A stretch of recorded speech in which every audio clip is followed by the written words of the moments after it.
iki tak kedek dhisik lah. Iki lho ya. Oh,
Kata siapa?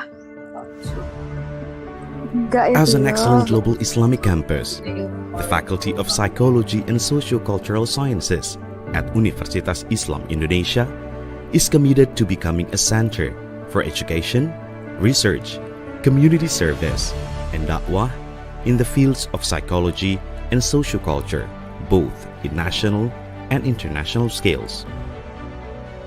As a renowned faculty at Universitas Islam Indonesia, the Faculty of Psychology and Sociocultural Sciences will provide you with an information technology-based learning experience that cultivates a culture of ingenuity, creativity, and innovative thinking revolving around Islamic values. The Faculty of Psychology and Sociocultural Sciences will lead you to prepare yourself to become a future leader through 4 study programs with the highest level of excellence. The Department of Psychology at Universitas Islam Indonesia is one of the best psychology departments in Indonesia.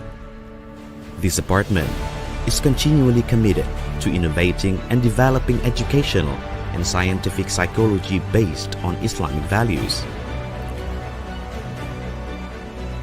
With international accreditation and various academic programs conducted on the international scale, this department will help you shape your dream to develop a professional career in various fields of psychology by still holding on the noble values of Islam. The Communication Science Study Program ensures that you will get innumerable opportunities to work and contribute with a spirit of empowerment through adequate facilities and supporting programs under the current advancement. Communication Science Study Program will equip you with creativity, problem-solving skills, and competence of adaptability. Communication Science also has international programs that unfold numerous opportunities for you to have a career in the international realm. English Language Education Study Program equips you with capabilities as an educator, cross-cultural competence, global insight, and digital skills. Through international teaching practice and other international mobility programs, you can progressively travel the world and progressively explore culture and knowledge. Here, you can contribute by being a teacher and practitioners of language, culture, media, and technology. The International Relations Study Program allows you to become an actor in international diplomacy, empowerment, and the economy with integrity and global competitiveness.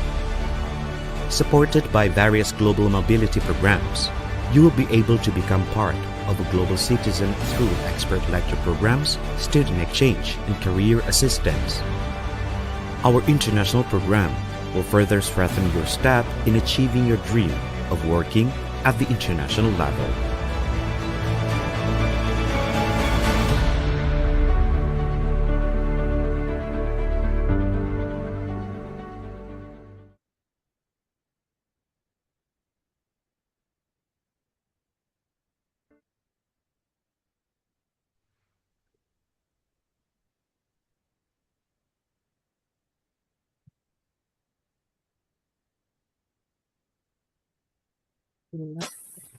More light. I don't know.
Anunya virtual backgroundnya virtual background.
Ntar Mas, tak set nih virtual backgroundnya.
Cultural Sciences, Universitas Islam Indonesia, Dr. Filkrotul Uyun, the head of the International Institute of Islamic Thought, Dr. Ahmad Hussein Lubis, the head of the Association of Islamic Psychology, Indonesia, API, Dr. Agus Abdul Rahman, the head of the International Association of Islamic Psychologists, IAMP, Dr. Bagus Riono, invited speakers and moderators, Dr. Joseph Nicolosi Jr., Mr. Andrew Rodriguez, Mrs. Prima Walani, and Dr. Irianti Usman. Distinguished guests, participants, ladies and gentlemen, Assalamualaikum warahmatullahi wabarakatuh. May peace and blessings of Allah be upon us all. Good morning to all of us. Welcome to the Reintegrative Therapy Seminar and Workshop. We are delighted to have each one of you with us today. This seminar is hosted by the Center for the Study of Islamic Psychology, CSIS, the Department of Psychology, Faculty of Psychology and Socio-Cultural Sciences, Universitas Islam Indonesia.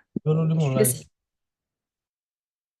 by Association of Islamic Psychology Indonesia, API, and the International Association of Islamic Thought, IAMP, and it is sponsored by the International Institute of Islamic Thought, IIIT.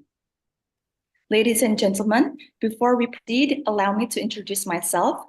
I'm Nadia, and I have the delightful honor of being your MC for today's event. To begin us with a blessed start, let us attune our hearts and minds with the Holy Quran recitation. May I kindly request Mr. Munawar Salim to lead the recitation. Bismillah, Assalamualaikum warahmatullahi wabarakatuh. A'udzu billahi minasy syaithanir rajim.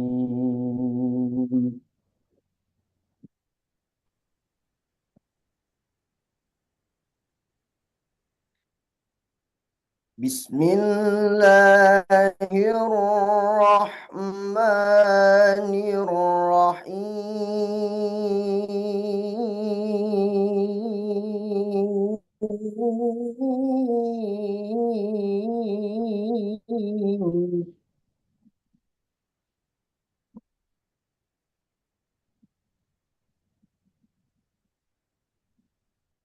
وَلَنَبْلُوَنَّكُم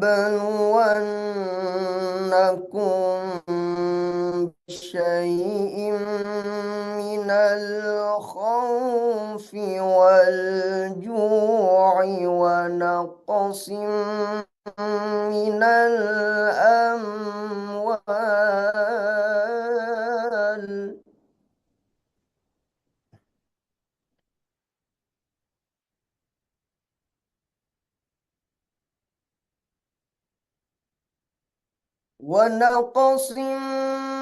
مِّنَ الْأَمْوَالِ وَالْأَنفُسِ وَالثَّمَرَاتِ وَبَشِّرِ الصَّابِرِينَ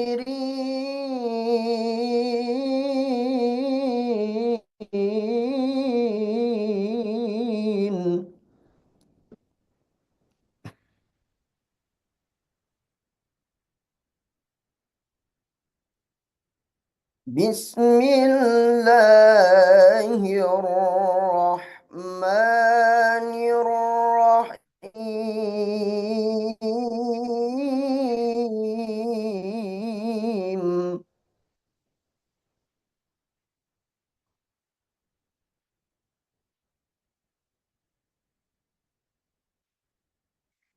قل يا عبادي الذين أسرفوا على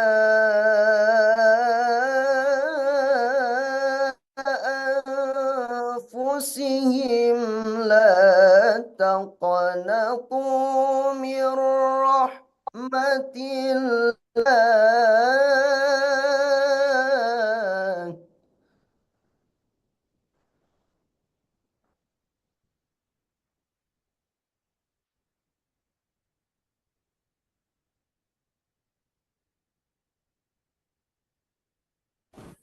لا تقنطوا من رحمة الله إن الله يغفر الذنوب جميعا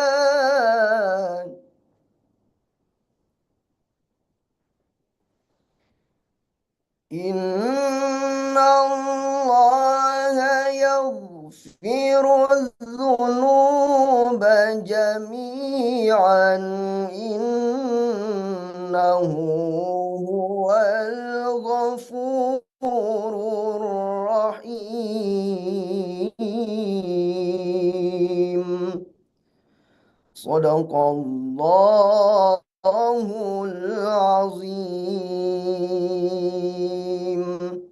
Wassalamualaikum warahmatullahi wabarakatuh.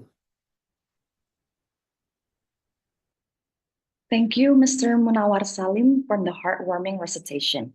May the wisdom of the verses guide and inspire our deliberations today.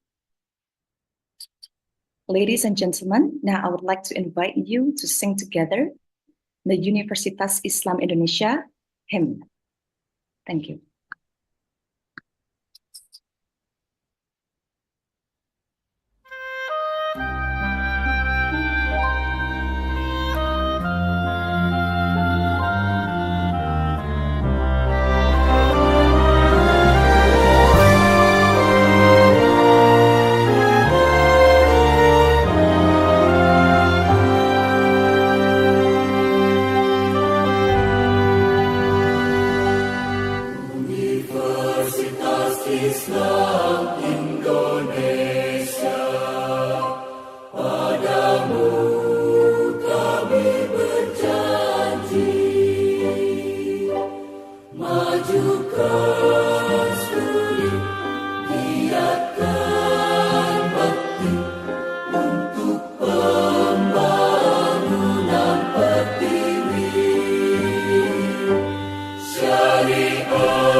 Iya, terputus sih. Thank you. Before we proceed, I would like to welcome the head and the secretary of Department of Psychology, Universitas Islam Indonesia, Soni Andrianto, PhD, and Mrs. Anissa Miranti Nurendra.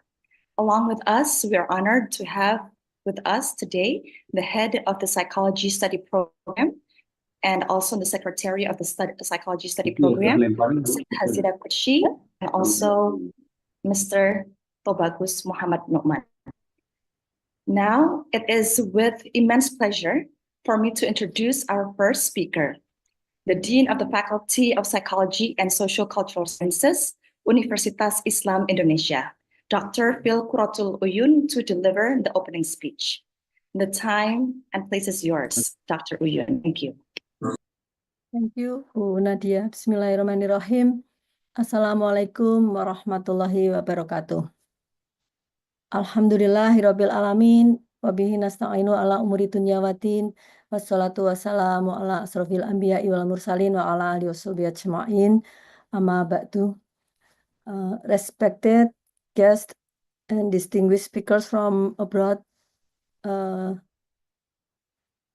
good morning, good evening, I think in USA, Dr. Yusef Nicolosi, Mr. Andrew Rodriguez, dan Bu Prima Walani yang kami hormati, Dr. Ahmad Lubis dari Triple IT, Dr. Abdurrahman dari Asosiasi Psikologi Islam Indonesia, Dr. Bagus Riono dari IAMP, Pak Soni Andrianto, Ketua Jurusan, serta Bu Dr. Wilmi Yulaifah dari Pusat Studi Psikologi Islam, Bu Wanadya, Bu Dr. Irianti, serta partisipan di seminar dan workshop ini. We are proud of you, including academicians, psychology practitioners, and students. Of course, esteemed colleagues from the Center for Islamic Psychology Studies of Universitas Islam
to 2011. She's a certified LP trainer, certified depth therapy, certified Tazkiyah therapy, and also Maqasid methodology practitioner. She has provided psychological and personal development trainings and has presented in many conferences. Among her research interests are emotional intelligence, social intelligence, and multiple intelligence, community building studies, Islamic psychology studies. And without any further ado, to Dr. Irianti, the time is yours. Thank you. Thank you very much, Ibu Nadia. It's an honor to be introduced by you. Assalamualaikum warahmatullahi wabarakatuh. Good morning and best wishes to all of us. Before I go further, I would like to extend our let's say our prayers for those who have been affected by the wildfire, I think in Los Angeles at the moment. And I read that 15 minutes ago, 6 people have died, and then 9,000 homes have been damaged. So I hope that Dr. Nicolosi is fine at the moment, and all of the people there are safe. Yeah, hopefully. I would like to express my gratitude to our God, Allah Subhanahu wa Ta'ala, for His grace and blessing, and to allow us to, to attend this very amazing session, Reintegrative Therapy seminar. And then I believe it is designed to enrich our understanding and on these therapeutic approaches that not only support the recovery process, but also, to assist the clients in finding themselves again, to reintegrate, the mind, body, and spirit again in their life experiences toward optimal mental health. At this moment, we're so lucky to have 3 speakers. I think they're very remarkable. I read their CVs and amazed by them. Dr. Joseph Nicolosi Jr. He's a licensed clinical psychologist. He is also the author, researcher, and who has dedicated his life to research and practice in the field of mental health. And he currently serves as the clinical director at the Breakthrough Clinic in Southern California. His therapy focuses on trauma treatment, though sexual attraction changes are often the byproduct of this therapy. He has provided training and seminars in various countries, assisting mental health practitioners in understanding and applying reintegrative therapy techniques in their practice. He's also known for his humanistic and empathy-based and outcome-oriented approach. And at the moment, he also serves as the president of the Reintegrative Therapy Association, a 501c3 a non-for-profit organization. He has appeared on the national network television and a lot of podcasts all over. He received his PhD from Chicago School of Professional Psychology and authored multiple peer-reviewed and published research studies. I hope that the Nicolosi is already here.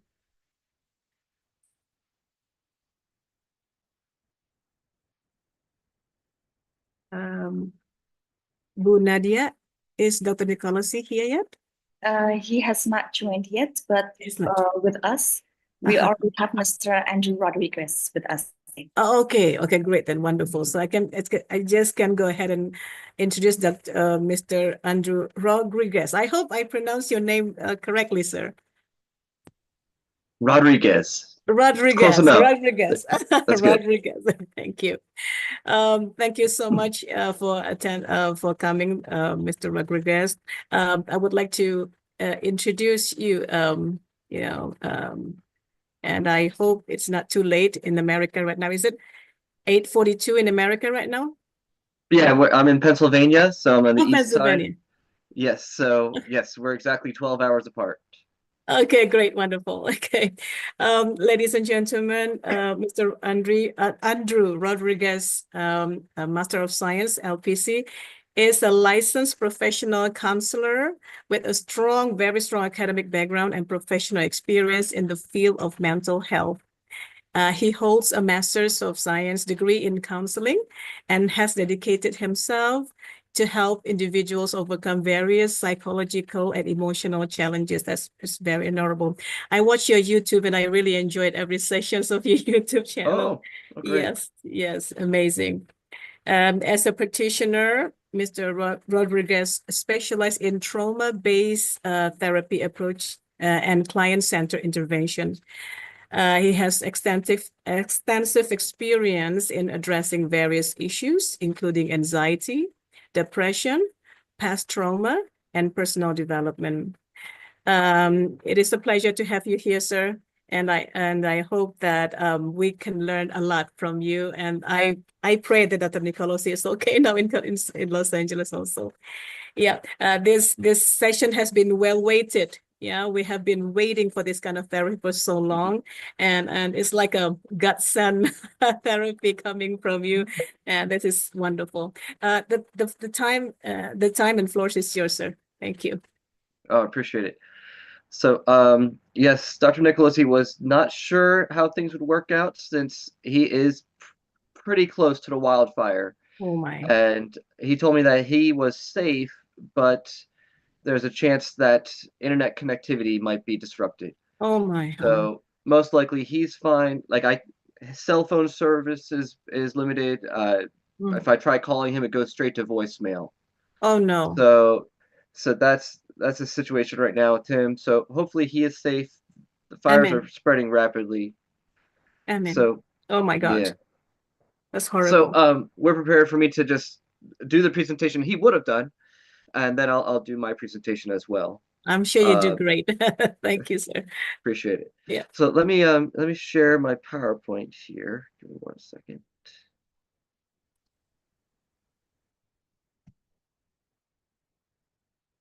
Oh, I guess I need to send a request for being able to share. Mohon operatornya mohon diberikan akses, please. Ya, terima kasih. We will give the access to There Dr. we go. Appreciate that.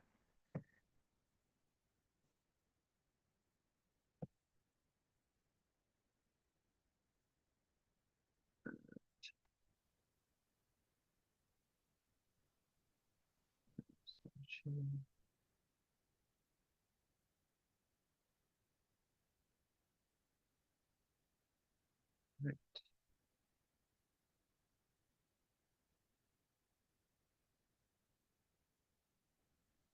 Just doing that. Let's go forward here. All right, so I'm going to be doing slides from our standard presentation for our basic training in reintegrative therapy. So we'll see how much we get through, and then I'll probably incorporate some slides for another presentation I've done at a different workshop. So first off, Reintegrative Therapy Association is its own nonprofit organization for educational purposes. Reintegrative therapy itself is trademarked in the state of California in the United States. This was very important for Joe Nicolosi Jr. to do because his father, the originator of reparative therapy, had a lot of people identify as reparative therapists, yet were not actually trained in reparative therapy. And so the term reparative therapy was thrown around a lot, and it became synonymous, or it became equal to the term conversion therapy. And so when his father passed in 2017, it became very important for Joe Nicolosi Jr. to protect the work that his father had done, and also to make sure it's distinguished from so-called conversion therapy, to make sure that it's not being conflated with approaches that aren't based on his father's work. So he retired the name reparative therapy, trademarked that as well, but then introduced reintegrative therapy. And there are some slight differences between reintegrative therapy and his father's model.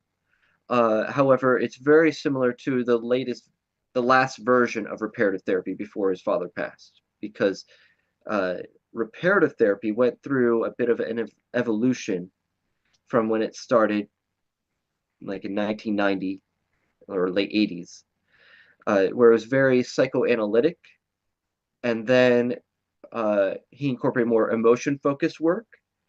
And in the later stages, he started to integrate it with trauma-focused interventions like eye movement desensitization and reprocessing. So that's where it overlaps with reintegrative therapy. And additionally, reintegrative therapy is very much protocol-based, so that we try to make it very systematic. So you can't just claim to be a reintegrative therapist if you aren't following our protocols correctly, and you haven't been supervised by a certified reintegrative therapist and are trained adequately in our approaches. So it's very important for us to do that, so that people cannot just claim to be a reintegrative therapist without due training. We can proceed here.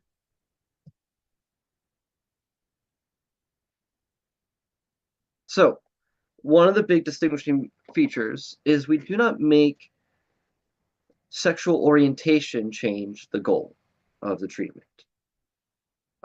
Well, for one, we don't subscribe to the idea of sexual orientation. I'm very much, if you see my videos, you'll notice I do talk about this quite a bit, that the world operates under this paradigm of sexual orientation. Not just speaking of same-sex sexual orientation or homosexual orientation, but that they believe that everyone has a sexual orientation, meaning that you have a type of sexual behavior or inclination that you are most likely just simply born with.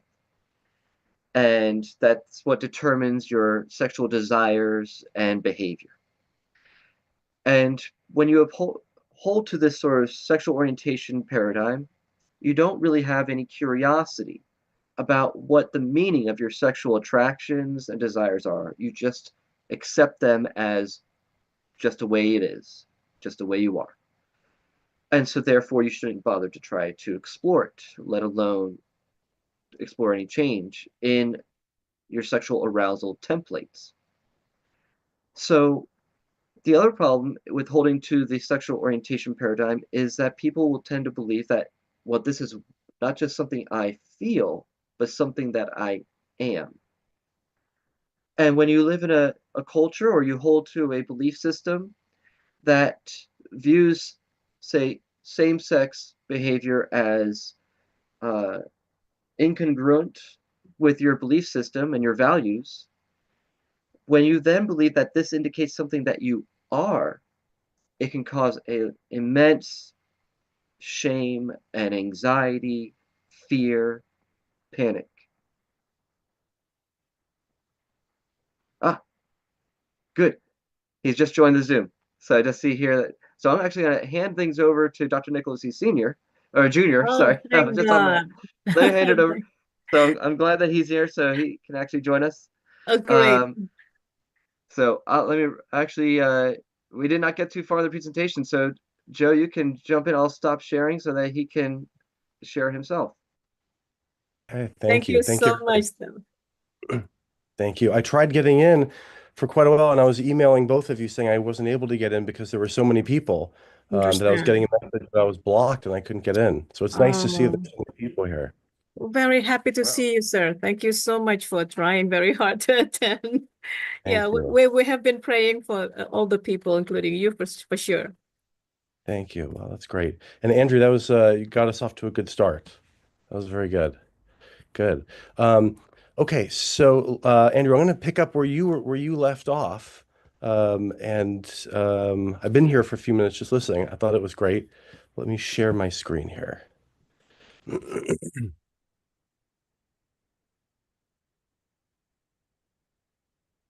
Okay.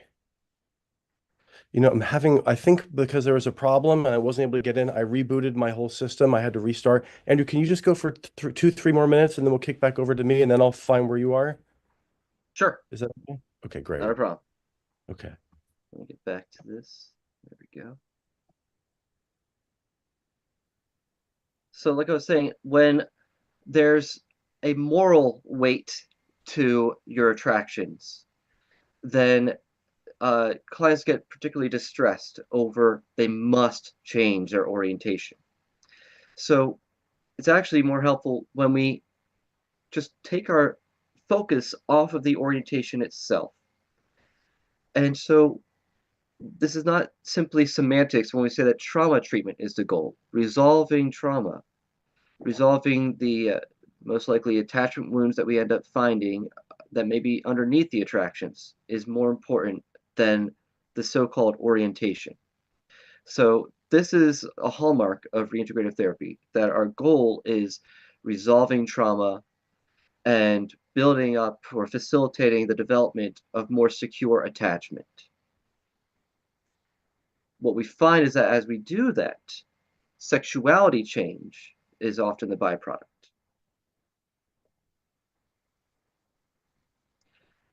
And to demonstrate this, there was a large-scale longitudinal study completed by a third party, Dr. Carolyn Pila from Arizona Christian University, and her assistant with that was Phil Sutton, he's also an amazing psychologist in his own right. But this was a study largely conducted by Carolyn Pila. She originally started with Joe Nicolosi Sr. Collecting data, and then it transferred to Joe Nicolosi Jr.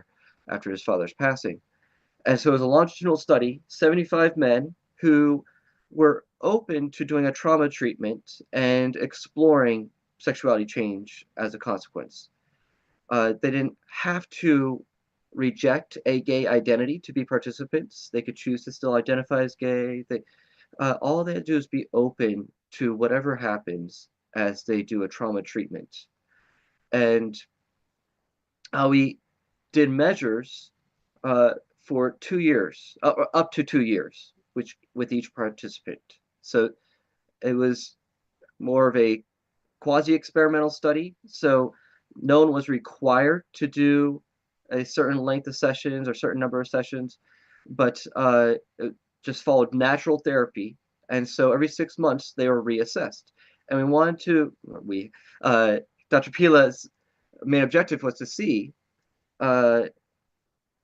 the efficacy and the safety of reintegrative therapy, because the charges that have historically been lobbed against our work, whether it's reparative therapy or reintegrative therapy or other forms of therapy for unwanted same-sex attraction, is that our type of counseling is innately harmful and ineffective.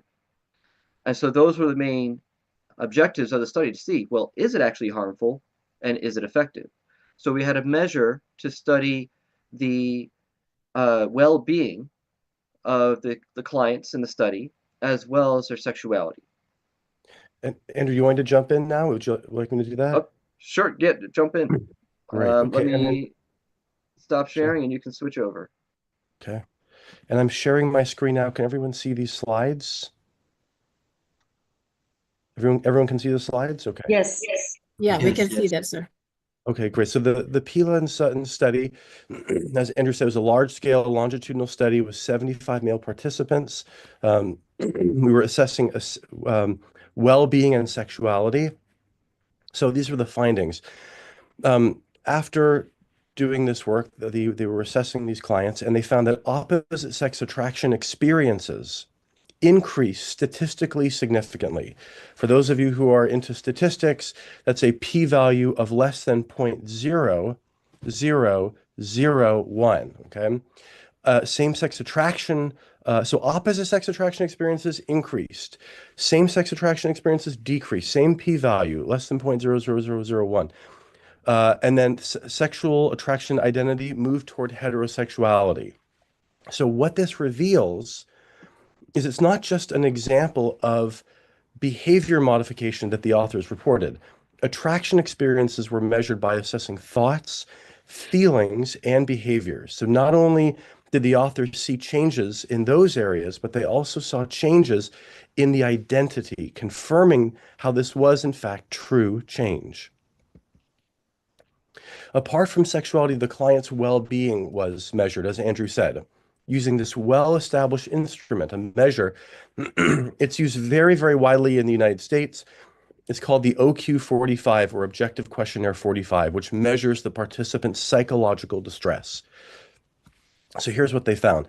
They're measuring the distress. So higher numbers are bad. Okay, lower numbers are better for this because we're measuring, distress in a person. So the pre-test measure was a 71. The post-test measure was a 54. That's a statistically significant decrease in distress. Okay, very important. Also known as a large effect size in statistics. That's what we're seeing here. Okay, so what that means, because they used a measure that's being used across the United States, what that means is we can now compare the results of reintegrative therapy to general psychotherapy, or what's called treatment as usual, from the research literature. So 37% of individuals in general psychotherapy are considered reliably improved by the time they end therapy, according to this outcome measure. Now, by the way, just for a moment, think about this. If there were a hospital in your town in which only 37% of the people who leave that hospital are reliably improved, would you bring your loved one to that hospital? That is the success rate of treatment that today's psychotherapy provides. General psychotherapy is not that effective. Only 37% are reliably improved. And this is a very robust psychological measure. The citations are all down below.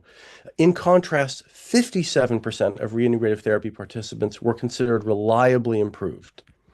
Improvements include increased functioning in social roles, improvements in quality of life, and improvements in interpersonal relationships. So these were the main conclusions that the authors found. They found this. Reintegrative therapy interventions resulted in a remarkable improvement in well-being for men open to sexual attraction fluidity.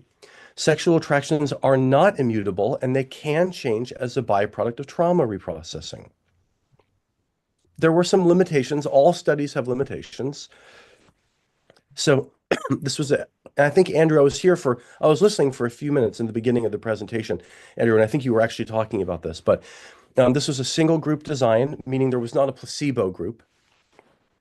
Sexual attraction fluidity was measured using a subjective report. We don't have an objective measure. There's no blood test, nothing exactly perfect. There are some methods that attempt to be very objective, brain scans, pupil dilation. We have a few of these, but we were looking at the subjective experience of these clients. And then lastly, there's a limitation in the generalizability of the data. It's limited because many of these people were religious participants. Not all of them, but quite a few of them were religious. They had a faith background. So the Pila and Sutton study is available in full for free online. You can find it at reintegrativetherapy.com.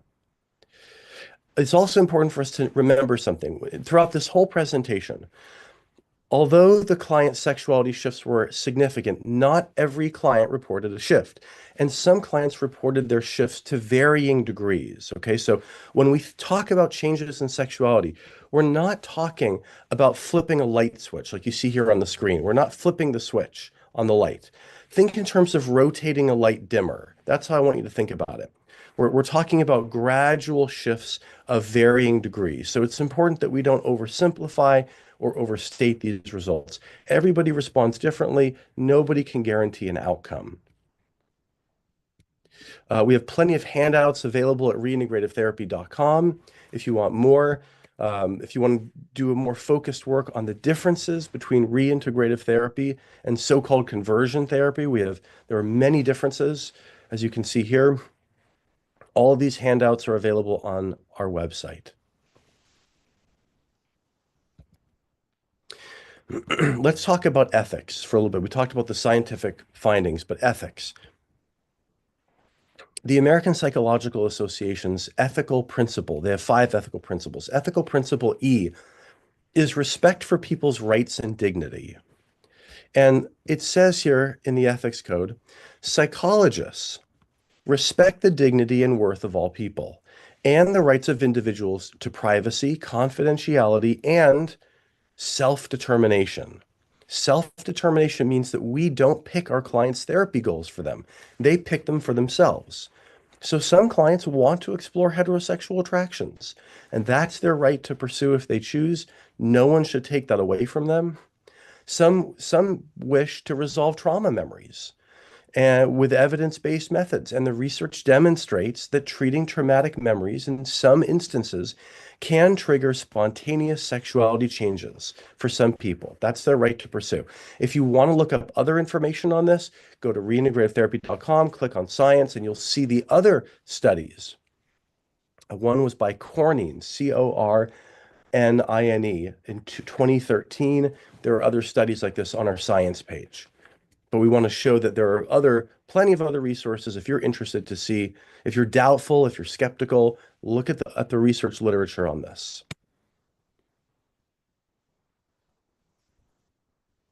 Okay, so who is in the driver's seat of this therapy? This therapy is based on the principle that the client is in the driver's seat of his own therapy. A prior set of assumptions about the client's sexuality is not necessary. So you can be religious, you could be non-religious, you could be politically conservative, politically liberal. It doesn't matter. It's all the same method. Reintegrative therapy is not based on a social political ideology. You could be pro-gay. You could be pro-gay marriage, and use it and get the same effect. In fact, we had during one of our trainings, there was a therapist who was very openly pro-gay marriage, pro-gay, and the person used the reintegrated protocol and was getting the same effects in her therapy. So the bottom line is reintegrative therapy is a methodology rather than an ideology. So let's take a moment to summarize the most common childhood experiences that our clients report to us. Now, in a few moments, you're going to watch a 5-minute summary of what clients tell us. Now, normally I would play the video through Zoom for you to watch. However, when we've presented this video internationally in international presentations, the audio isn't very good, the video isn't very good. And so I have asked either Nadia or Dr. Irianti to play the video, and then you'll watch it from there, and then we'll continue talking in a few moments. So we're going to switch gears and play the video.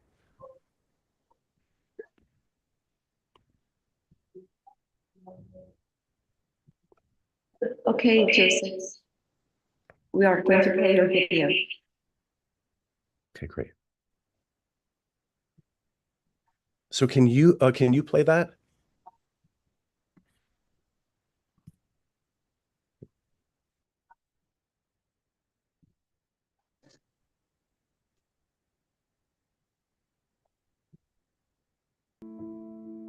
As kids grow up, they go through different developmental stages. A 1-year-old and a 5-year-old are going through different things. 2.5 years of age is what psychologists call the gender identity phase of development.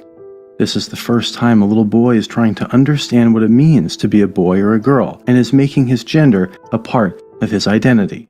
This can be seen in cultures around the world. You can go to a tribe in Uganda or a daycare in upscale Manhattan. Boys at this age begin imitating their fathers and other males around them, often idealizing them and reaching out to connect and be just like them. If the boy experiences his father as detached, critical, or distant, his mother is over-involved, highly anxious, and intrusive, and if the son is temperamentally sensitive, these factors together can make it more difficult for the boy to feel connected to his sense of male identity during this particular phase of development. The boy will try to reach out to the father, but if his attempts are not reciprocated, the boy experiences a hurt and retreats back to the mother for emotional connection and doesn't make that gender identity shift. Sometimes, if there's a bullying older brother, this can also add to the boy's difficulty at this developmental stage. As this boy gets older, he tends to feel more safe and comfortable with females. They're often his closest friends. While other boys are doing things like roughhousing and playing sports, this boy gets his emotional needs met primarily from girls. As years go by, the boy's male peers get their emotional needs met from their male relationships, namely male attention, male affection, and male approval, while this boy misses out. This sometimes contributes to the boy feeling ill at ease and lacking confidence with male groups. As the years continue on, eventually puberty occurs, and where do his sexual attractions gravitate to? Not to females who he often sees as safe and familiar, but toward males who he finds to be mysterious, intriguing, and exciting. They are unfamiliar territory. For him, it isn't a moment of decision whether to be gay, but rather a process of discovery. What initially is a sense of excitement toward other good-looking guys eventually becomes sexualized in early adolescence. The boy, who at this point has felt different as long as he can remember, is then told that if he has sexual attractions toward men, that must mean he is gay. The gay label often brings relief. It helps him give a name to his feelings and an explanation for why he's felt different for so long. However, the gay label also reinforces the boy's notion that he really is different from other guys around him. He is a different kind of guy from most other males. This boy is sometimes ridiculed and condemned by his male peers, being told he's a sissy or a queer, often feeling timid, lonely, having trouble with sports, insecure, and sometimes even experiencing sexual abuse by an older male. The common feature is that this boy wasn't able to connect to a sense of masculinity within himself. Now as a young man, he struggles with what to do with his sexual attractions. He tries to make himself feel attracted to girls, tries to pray that his homosexual feelings can just go away, or he simply shuts those thoughts out of his mind altogether. Nevertheless, they don't disappear. Within the man's homosexual attraction lies the key to understanding the deeper elements of himself. This key is usually overlooked by everyone around him, even overlooked by the man himself. The key is understanding the type of guy the man is attracted to represents the missing part of the man's own masculinity. For example, if the man's ideal sexually attractive guy is strong, confident, and physically big and bulky, then it's likely that his ideal self, the man would like himself to be, is someone strong, confident, and physically big and bulky. Likewise, if his ideal sexually attractive guy is strong, confident, and physically lean and cut, and the man is particularly attracted to men with broad shoulders, then it's likely that those are the very characteristics the man would like to have for himself. Inside, this man still carries that little boy within him. The boy still seeking those original unmet needs for male attention, affection, and approval. The core needs which never truly went away. The driving factor behind his same-sex attraction can truly be understood by acknowledging his emotional unmet needs, and that behind his homosexuality is the realization that the man finds himself attracted to men who he feels possess the very things he does not. They represent for him the missing piece of his own masculine identity. This model, which has been described by thousands of homosexual men, may represent the most common pattern in which male homosexuality develops, though within every case, of course, there will be individual differences. Click for more. Thanks for watching. To help keep Reintegrative Therapy videos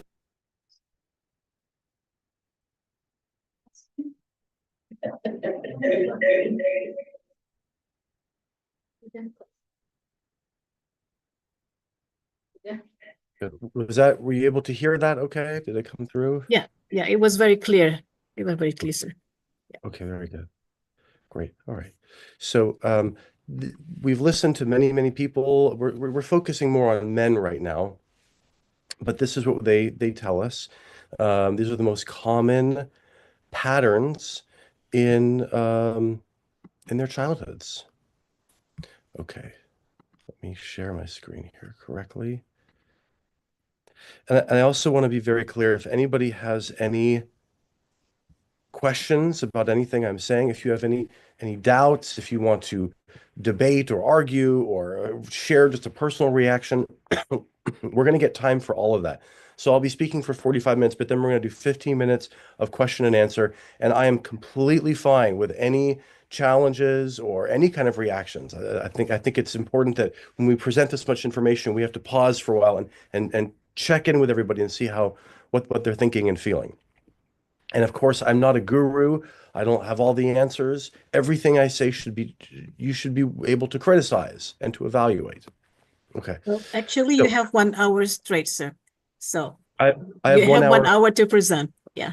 1 hour to present. Yeah, 1 hour. Yes. Okay, so 45 minutes to, oh, okay, fine. Then we'll do 15 minutes after that. That's great. That's Yes. great. Yes. That's Okay, true. great. Okay, excellent. Okay, so let's keep going. So there are different ways to think about homosexuality, to conceptualize it. At least in the United States, when people talk about homosexuality, we're thinking on the political left wing, the more liberal side. When people think about homosexuality, they think about it through a social political identity lens. When they hear homosexuality, that's how they view it, like civil rights. On the political right, people see it through a morality lens, the moral judgments about homosexuality. And though these two lenses may have valuable contributions, they may have valuable contributions on the subject, as a clinician, what I am looking through, what I am seeing is I'm trying to look at this topic through an attachment lens. That's the lens I'm using. And that attachment lens is based in neurobiological patterns of activation. Neurobiological patterns of activation. So let's talk about those patterns. The top two horizontal rows, in other words, quadrants A and B, we can see arousal in homosexually identified men when viewing male sexual images. In quadrants C and D, in other words, on the bottom two, we see arousal in heterosexual men when viewing female sexual images. Okay, so it's popular for us to say love is love, at least in the United States. It's all the same. But the neuroscience reveals another story. Neurobiologically, there are differences. There are different brain regions that are becoming active between the homosexual and heterosexual arousal. So let's be really specific about what those neural circuits are. By the way, there's a quote from that study, or those brain scans I just showed you. The author said, it's interesting to note that different neural circuits are active during sexual arousal in homosexual and heterosexual men. A big area of difference is the amygdala of the brain. Okay, so the amygdala in the moment of arousal is greater, there's more amygdala activation for men with same-sex attractions while viewing same-sex arousing images than it is for heterosexual men viewing heterosexually arousing images. It's a very significant difference. So what does that tell us? What's the significance of the amygdala? The amygdala is pivotal in processing fear and shame. Fear and shame. Why would fear and shame, why would a region of the brain that's so connected to fear and shame be much more activated in these men while they're attracted to someone? So this is what my clients tell me. Okay, I'm going to tell you what my clients tell me. Okay. And you can look all these up. We have the references. We're going to be recording this, so you can look up any of these studies if you're interested. These are what my clients tell me. One man said to me, actually several men have said to me, I am attracted to men that I am afraid of. I'm attracted to men that I'm afraid of. Another man said, I am drawn toward men who represent the kind of man my father wished he'd had. Another man said, the man I'm attracted to represents the shocking reminder of all that I believe I am not. This is what I'm supposed to be, but I'm not. Those are the men I'm attracted to. I'm attracted to men who have the things I wish, the characteristics I wished I possessed. These descriptions that my clients tell me seem to match up with what psychoanalysis has been saying for 100 years and what we might be seeing in the amygdala responses. Psychoanalysis called this eroticized envy.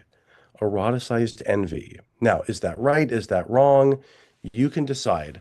In the meantime, more research is being done. Let's talk about women for a little bit. We've put a lot of focus on men.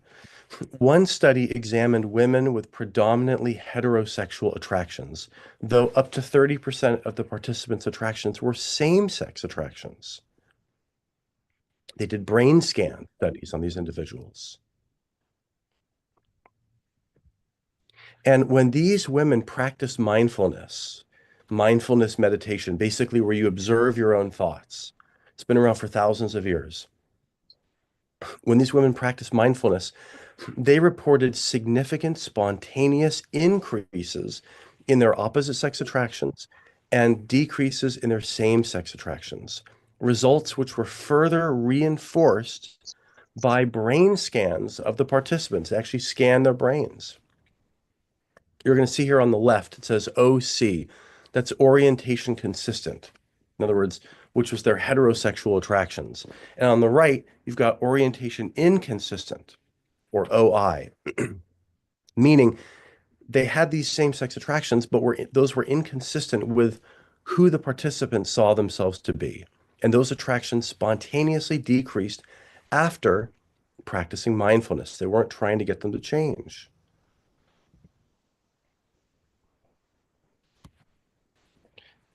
Good. Again, we have more evidence from the brain scans right here.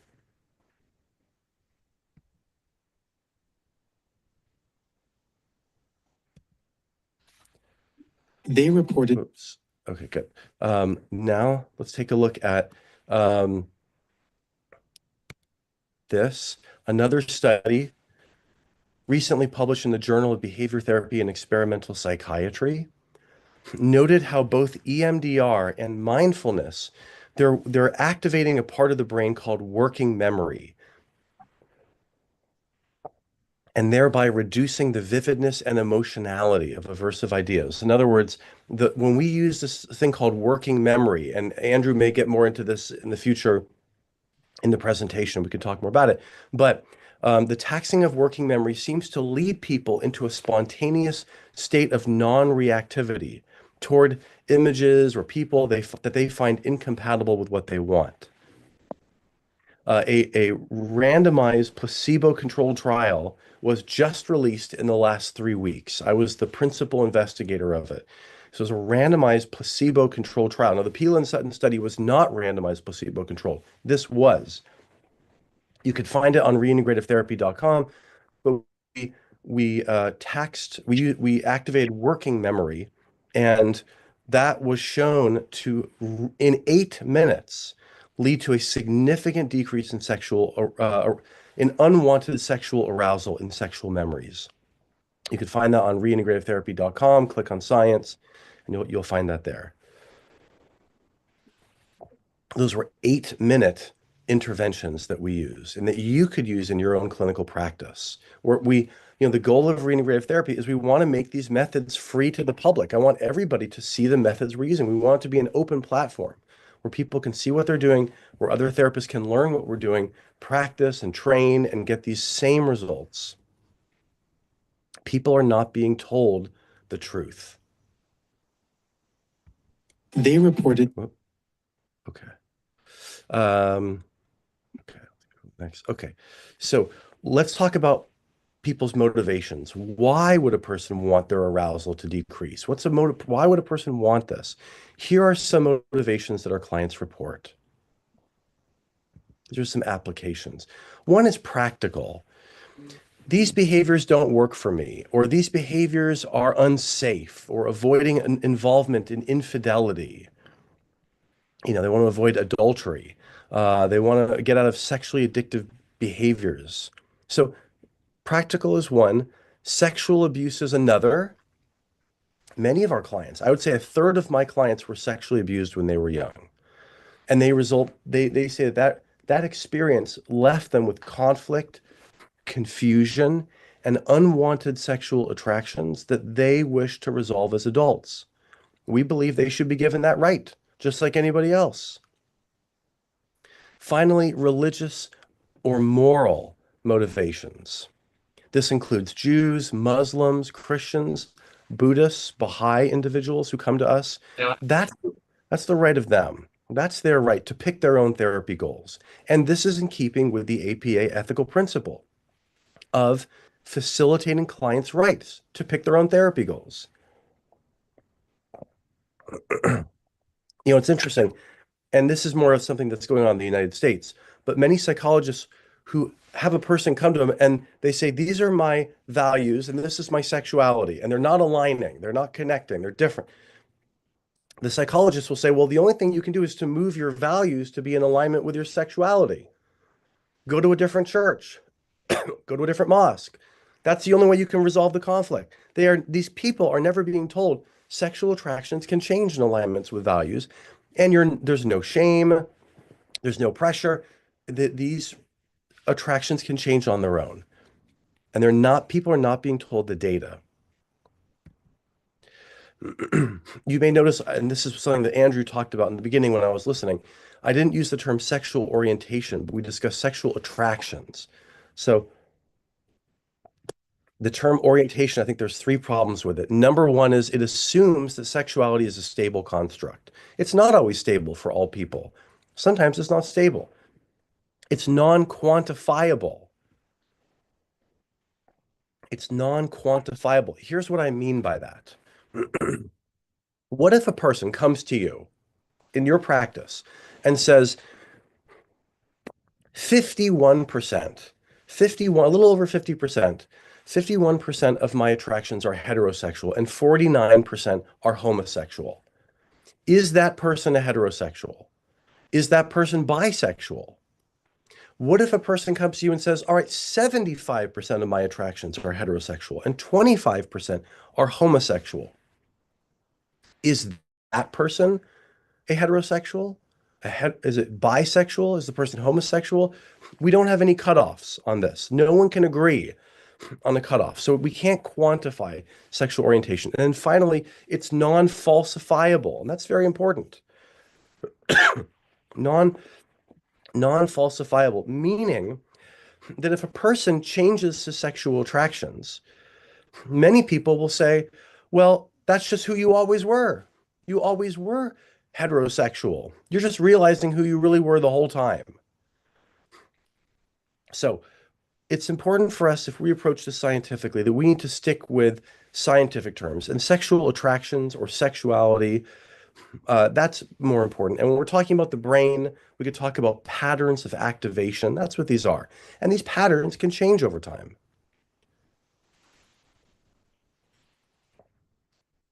Oh, I want to mention something else before we get to our conclusion here, because I know we have time. I'm going to talk for a little bit longer. But there were some very recent studies that I didn't even include in the presentation. This one I just found out about 3 days ago. This is the effects of bilateral eye movements on sexual fantasies, and they did follow-ups. And Andrew can talk with you more about this. If you go on reintegrativetherapy.com, you're going to see a lot about bilateral eye movements. And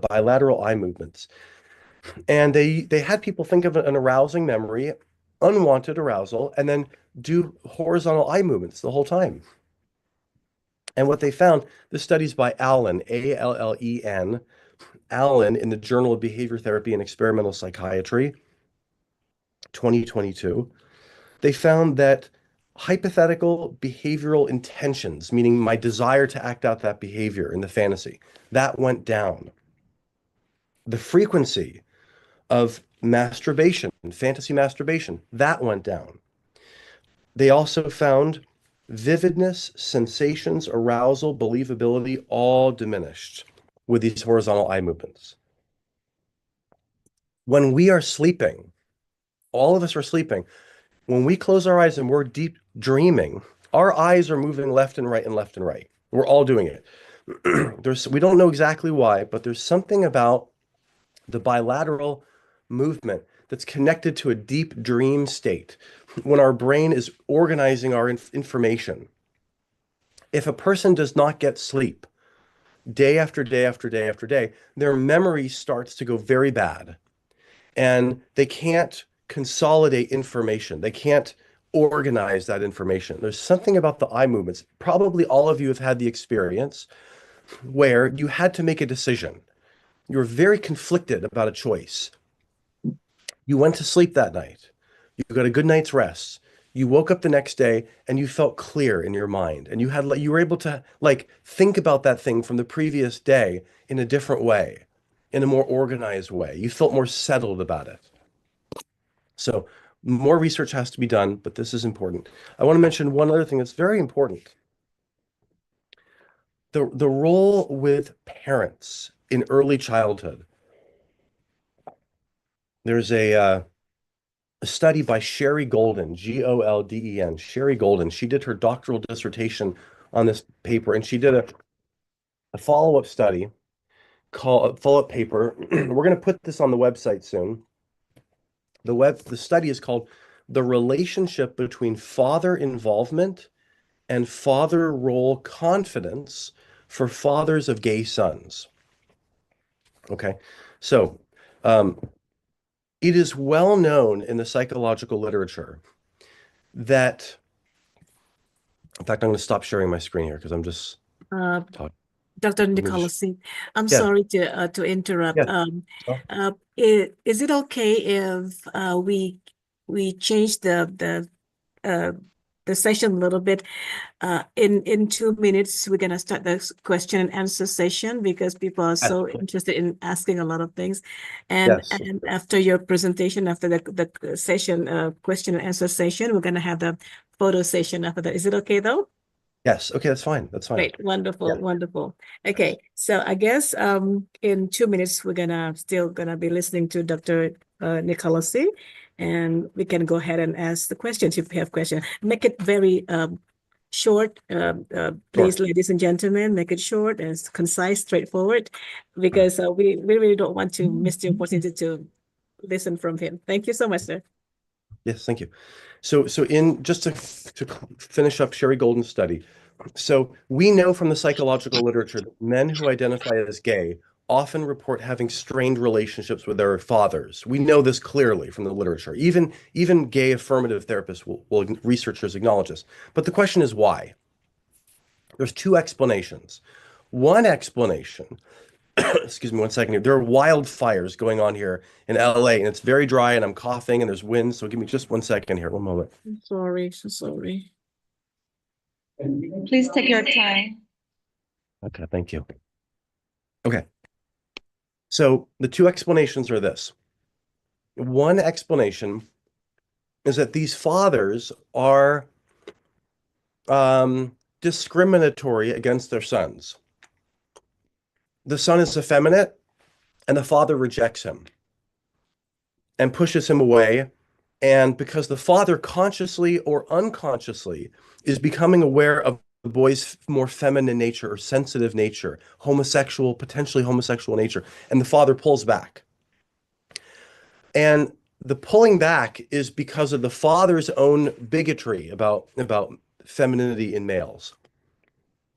The other explanation is that the father-son conflict caused the same-sex attraction in the boy.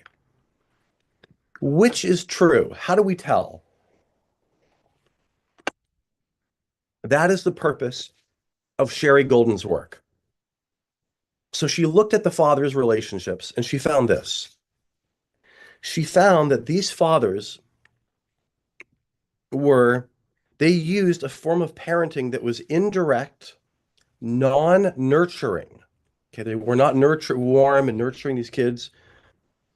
And they used low engagement types of father role activities. They were not very engaged with the kid, rather than direct nurturing and high engagement.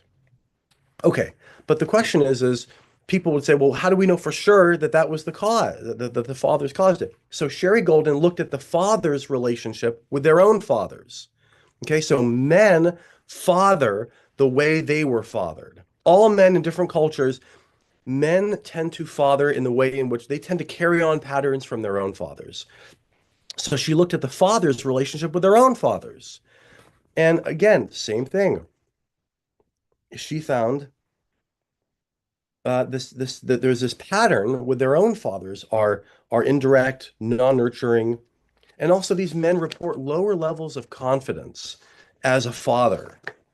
They don't feel as confident. So this is Sherry Golden's work. Okay, so I'd love to take any questions At any time. Thank you very much, sir. So actually, we really want to hear more from you, but it's too late already at night, yeah, in America right now. Ibu-ibu, bapak-bapak, ladies and gentlemen, if you have questions, please feel free to ask Dr. Nicolosi. Yeah, silakan nama, your name, and then what you do, and then straightforward to your question. Thank you very much. Ada yang mau tanya, Ibu, Bapak? Silakan.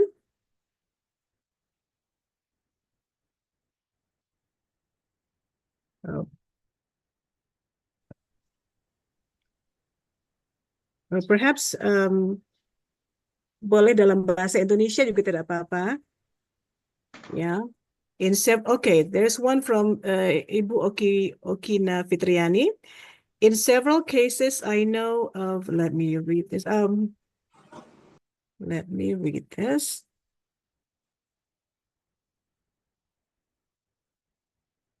Ibu Oki, would you mind just say that in person?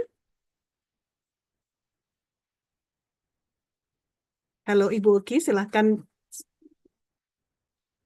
Okay, baik. Okay, all right. Question from Ibu Oki. Okay, let me read it. In several cases I know of, among psychologists and endocrinologists, there is hesitation in handling cases of same-sex attraction in teenagers or children aged 10 until 12 who are not yet able to make decisions about their direction due to LGBT community pressure by accusing of violating human rights. They already show signs of SSA or are victims of sexual abuse before. On the other hand, many transgender individuals receive hormone therapy to maintain smooth skin, but some doctors are reluctant to provide hormone therapy if needed for SSA cases. How is this phenomenon in your country? Has this pressure decreased? Yeah, that's a question from Ibu Oki, Dr. Nicolosi. That's a good question. I think we're starting to see the pressure decreasing. I think people are starting to see that the transgender situation is not as good as we thought.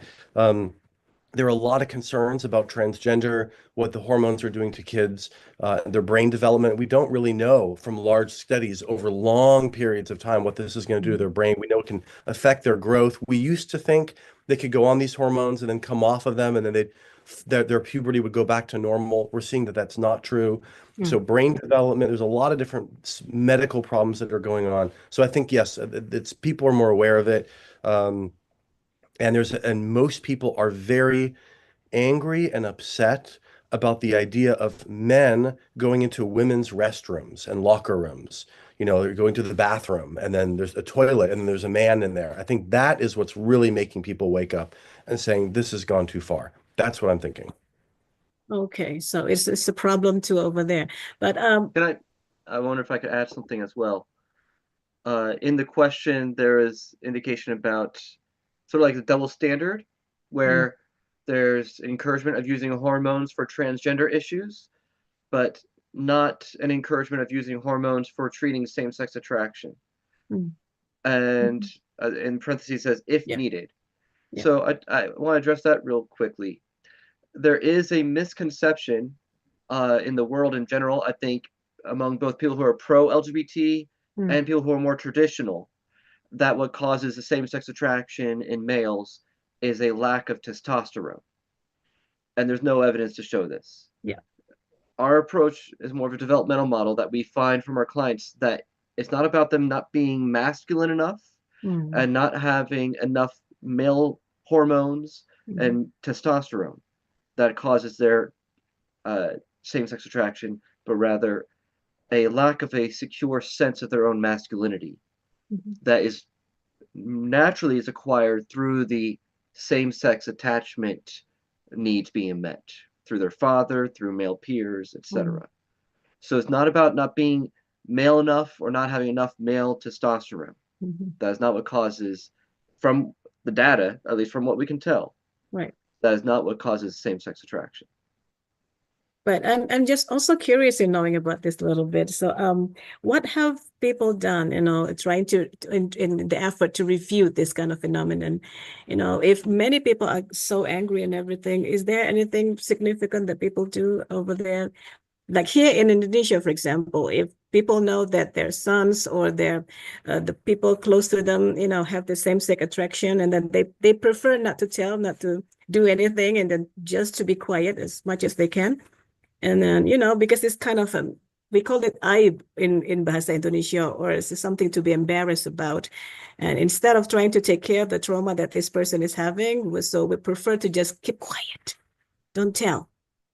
So what about the people in America? So, because we know that you have freedom of speech and everything there. Andrew, would you like to answer? Yeah, well, I'll let you go first since you gotta get Okay. going at some point. So go ahead. Well, so you asked what people are doing. Yeah, they just elected a president who said there are only two genders. Those are the only two genders there are. There's only two. That's pretty much, I think, the number one piece of evidence that of what Americans are now starting to do. Well, that's great. That's wonderful. So, okay then. All right. We're a mixed bag in the United States. So there's a variety of approaches that we see. So we do have traditional communities within America who would be very similar to what you're describing, who for years and for generations would just not talk about it. Yeah, don't talk about it. Or they would just be shaming of any sort of deviation from heterosexuality. But then we have a very active pro-LGBT movement that, if you understand its origins, its history, was a reaction to a lot of the stigma in society against homosexuality. And so it's very much polarized our country. So that you're either very pro-gay or you're very anti-gay. There's very little middle ground where people are open to just being curious about, well, what does it actually mean to have same-sex attractions? And so it's very, very contentious topic. Yeah, indeed. Thank you so much. I have another question from Ibu Dewi. She asked, Ibu Dewi says, izin bertanya sebagai so as a psychologist, how do we react toward homosexuality? Aside from what APA say, and especially with this value system in Indonesia, we are 87% Muslims, and then I think all religion in Indonesia is against the LGBTQ thing. And then as a psychologist, I mean, how do you advise us to react to what this kind of situation due to what APA says, but we have value systems also. Yes.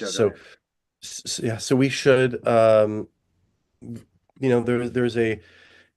we want to honor the client's value systems. I guess here's a summary of it. I'd say the therapeutic goals are based on goals articulated by the client and agreed upon by the client and therapist. That's the foundation of therapy. Okay, the goals are articulated by the client. The therapist should not be articulating the goals for the client. Okay, especially if you're working with an adult. The client articulates the goals, and if the therapist can agree on it, we have a therapeutic alignment, and we can start the basis of therapy. If a client is promoting goals, wants therapeutic goals that go against your values, you have no ethical obligation to treat this person. There's nothing unethical about saying, I may not be the best therapist for you. There may be others. So it's a somewhat complex, it's a slightly complex issue, but it should be articulated by the client. They express what they really want, and the therapist it has to check in and say, is this something that I can go with? And the goals should be reassessed from time to time. So that's really the foundation, as I see it. I don't know if I answered the question, if I got to the core of that person's question. Okay, right. I'm going to explain. Jadi sebenarnya ini sebenarnya bergantung kepada kita sendiri sebagai psikolog ya. Jika kita merasa ini kita nggak nyaman untuk menghandle ini, nggak sanggup untuk menghandle ini, terlalu berbeda dengan value system kita, tidak apa-apa untuk mengatakan pada klien bahwa maaf, rasanya saya bukan psikolog yang tepat untuk Anda. Tapi kalau Anda bisa bersabar ya, mencoba untuk istilahnya mengerti posisi mereka, mengerti apa derita mereka gitu kan ya, dan pelan-pelan mulai menunjukkan empati, kemudian pelan-pelan mulai masukkan value system. Itu juga oke. Jadi itu betul-betul tergantung pada kita sendiri ya, tergantung pada rasanya gimana gitu. Begitu ya Ibu. Terima kasih Ibu, thank you sir. And then another question.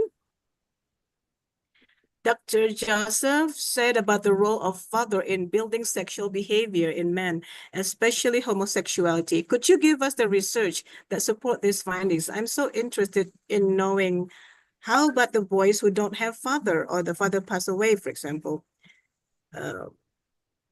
I am so interested in your video about the role of emotional and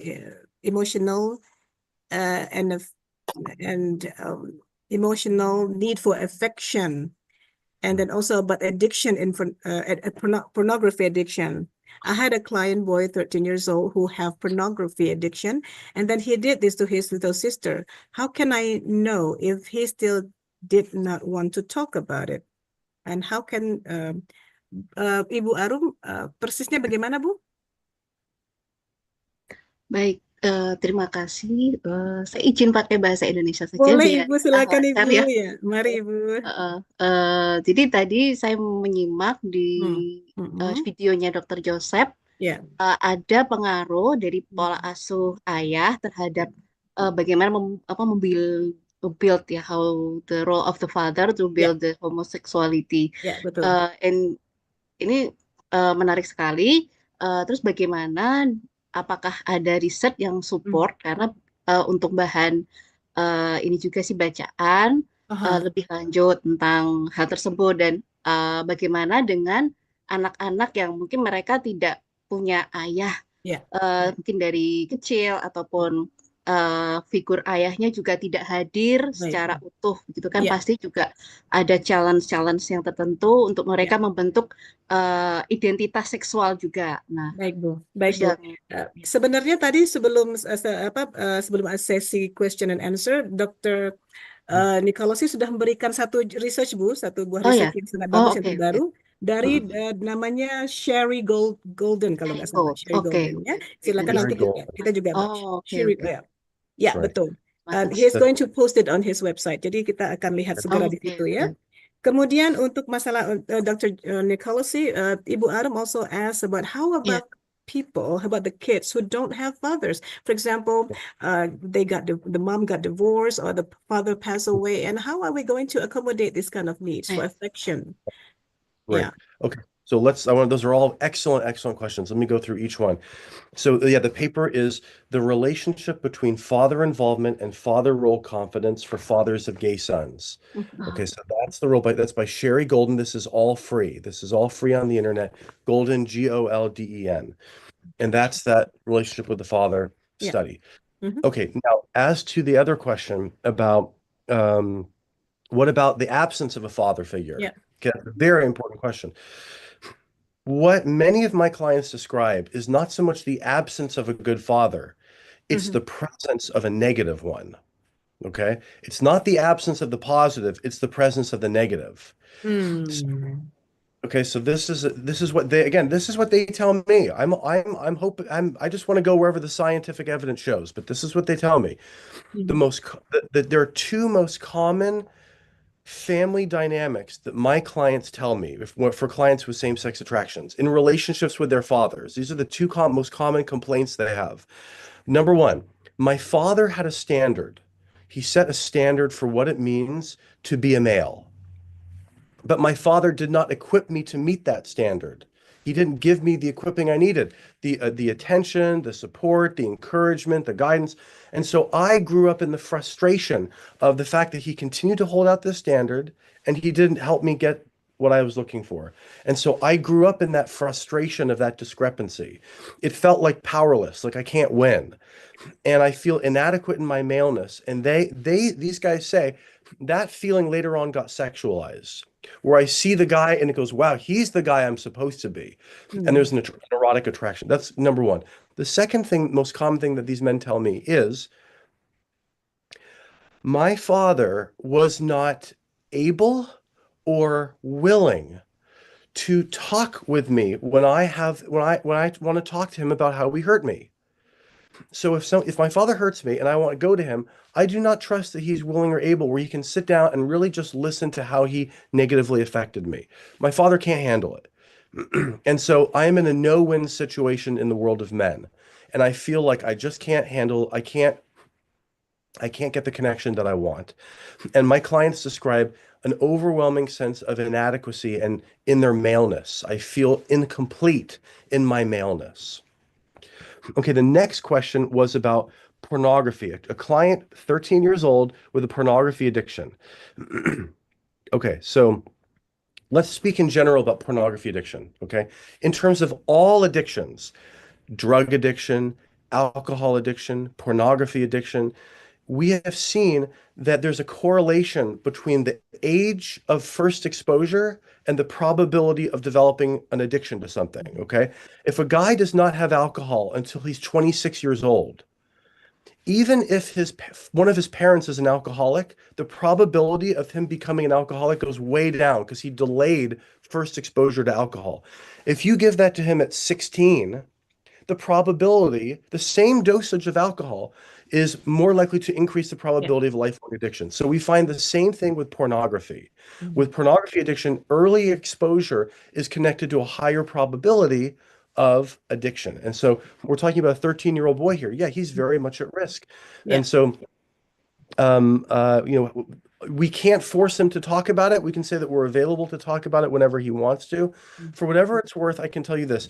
Regardless of whether it's male or female client or heterosexual or homosexual, when a client is drawn toward a particular fantasy, that fantasy that he or she feels drawn to usually gives the client a feeling that he feels like he didn't have growing up. So a man today wanted to work on a sexually addictive behavior. That was this morning.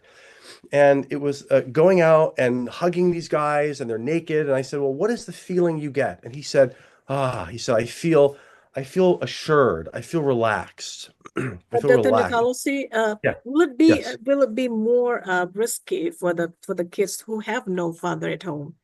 Yes, because there may be a developmental deficit, and we do see this. Yes, where there's family instability, yes, the propensity for addiction to that feeling will likely go up. Yeah, and Ibu Arum asking, what do you suggest to do if there is no father? Yeah, the father substitute, an uncle, a grandfather, a coach. Yeah. These are the three. Many of these guys describe male attention, affection, approval. These are the things they need. And so we got to find who can give this kid attention, affection, approval. Very important. The earlier, the better. Okay, that's great. Thank you so much. Jadi Ibu, kalau tidak ada ayah berarti kita bisa menggunakan kakek yang baik, om yang baik gitu ya, keluarga yang baik untuk jadi contoh bagaimana jadi laki-laki yang keren begitu ya Bu ya, Bu Arum. Terima kasih Bu. Kemudian ini ada pertanyaan dari Mbak Emi nih. Bu Emi, I think you raised your hand just now, so would you mind? Yeah. And after Mbak Emi's question, I think unfortunately we have to just compile all the questions and then we're gonna give it to you. So if you don't mind to respond to what the questions later on due to the time limit. And Mbak Emi, would you mind sharing your thoughts, please? Okay. As Muslim psychologists, once we were invited to attend a religious school in East Java. I'm also introducing to Dr. Nicolosi and to Andrew about our island. It's Java, and it's long island, and we went to East Java to a religious school with like boys and girls attending the boarding school there, and there was a question raised about dreaming, and the boys said that they thought they were gays because they dreamt having romantic relationship in their dreams with men. And well, I haven't read about neuropsychology on dreaming and things. So and it was my husband actually who were on the stage and needed to answer that. And what we could say was that dream would not define your sexuality. It should be. But maybe you two have good explanation, better explanation, for kind of things. And many teenagers, I think, the boy teenagers are having similar experience of dreaming about romantic kind of event, scene with same sex. And even there was this application in social media, how you identify whether you're gay or not is one of them is by tracking your dream. If you have same sex, then it's an indicator that you're gay. So I didn't want to believe that, and but I need some evidence, and maybe also in your practices things like this came up, and you can help us with this. Thank you. You can help us explain. Thank you, Ibu Irianti, as the moderator. Thank you, Bu Emmy. So is the boarding school only same sex boarding school, just hetero? It was male and Mixed female. Yeah, but in separate kind of buildings. Mixed, but separate buildings and separate activities, activities. Okay. All right. And I think and they apply very strict religious regulation there. So they cannot mingle, though. They cannot mingle. They're in the same complex, but they cannot mingle. They're in the same hall on that day. What we could witness was on that day. Okay, great. They sit separately. All right. There rows between boys and girls. Okay. Thank you, Bu Emmy. Yeah, that's the case. I think that's a Nicolosi can answer right away. So Sigmund Freud was the one who wrote the first book on dream interpretation.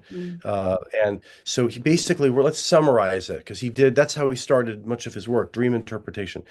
To summarize, dreams should be taken seriously, but not literally. That goes for all dreams. Dreams should be taken seriously, but not literally.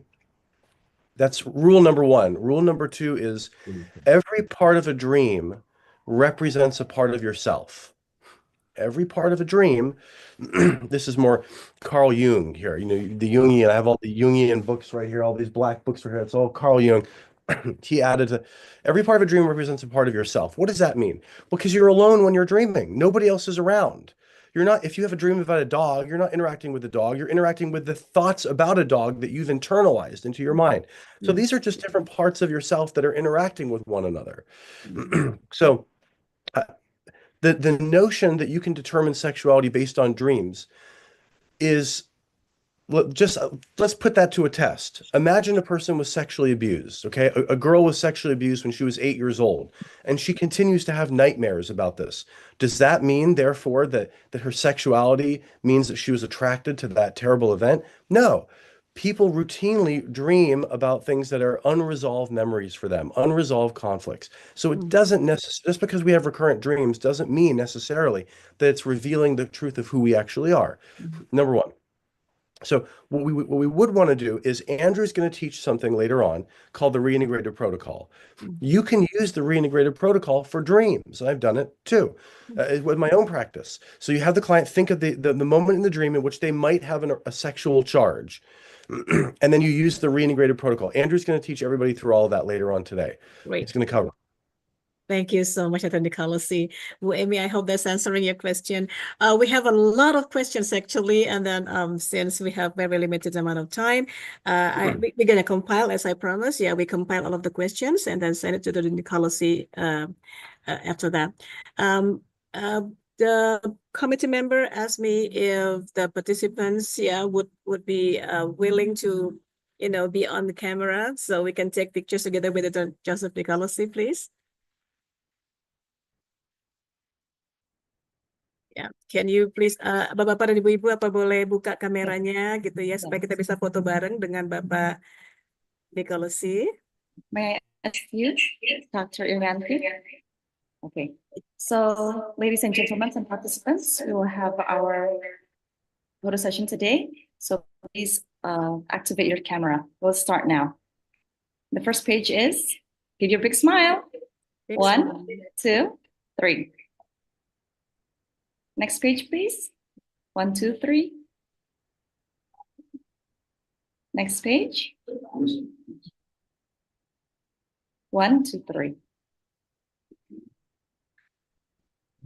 Next page. 1, 2, 3. Sorry, Dr. Nicolosi, we have more than 300 participants. Very Almost much 300, anticipated. yeah. Next, 1, 2, 3. Next, 1, 2, 3. Are we done? Do we still have 4 pages? 1, 2, 3. Okay. I think would be Okay. enough. Thank you so much, Dr. Nicolosi. Wonderful. Okay, Dr. Nicolosi, excuse me, Dr. Irianti, on behalf of the committee and the Center for the Study of Islamic Psychology, Universitas Islam Indonesia, we would really love to have Dr. Nicolosi and also Mr. Andrew Rodriguez to please consider your time to come to Indonesia offline.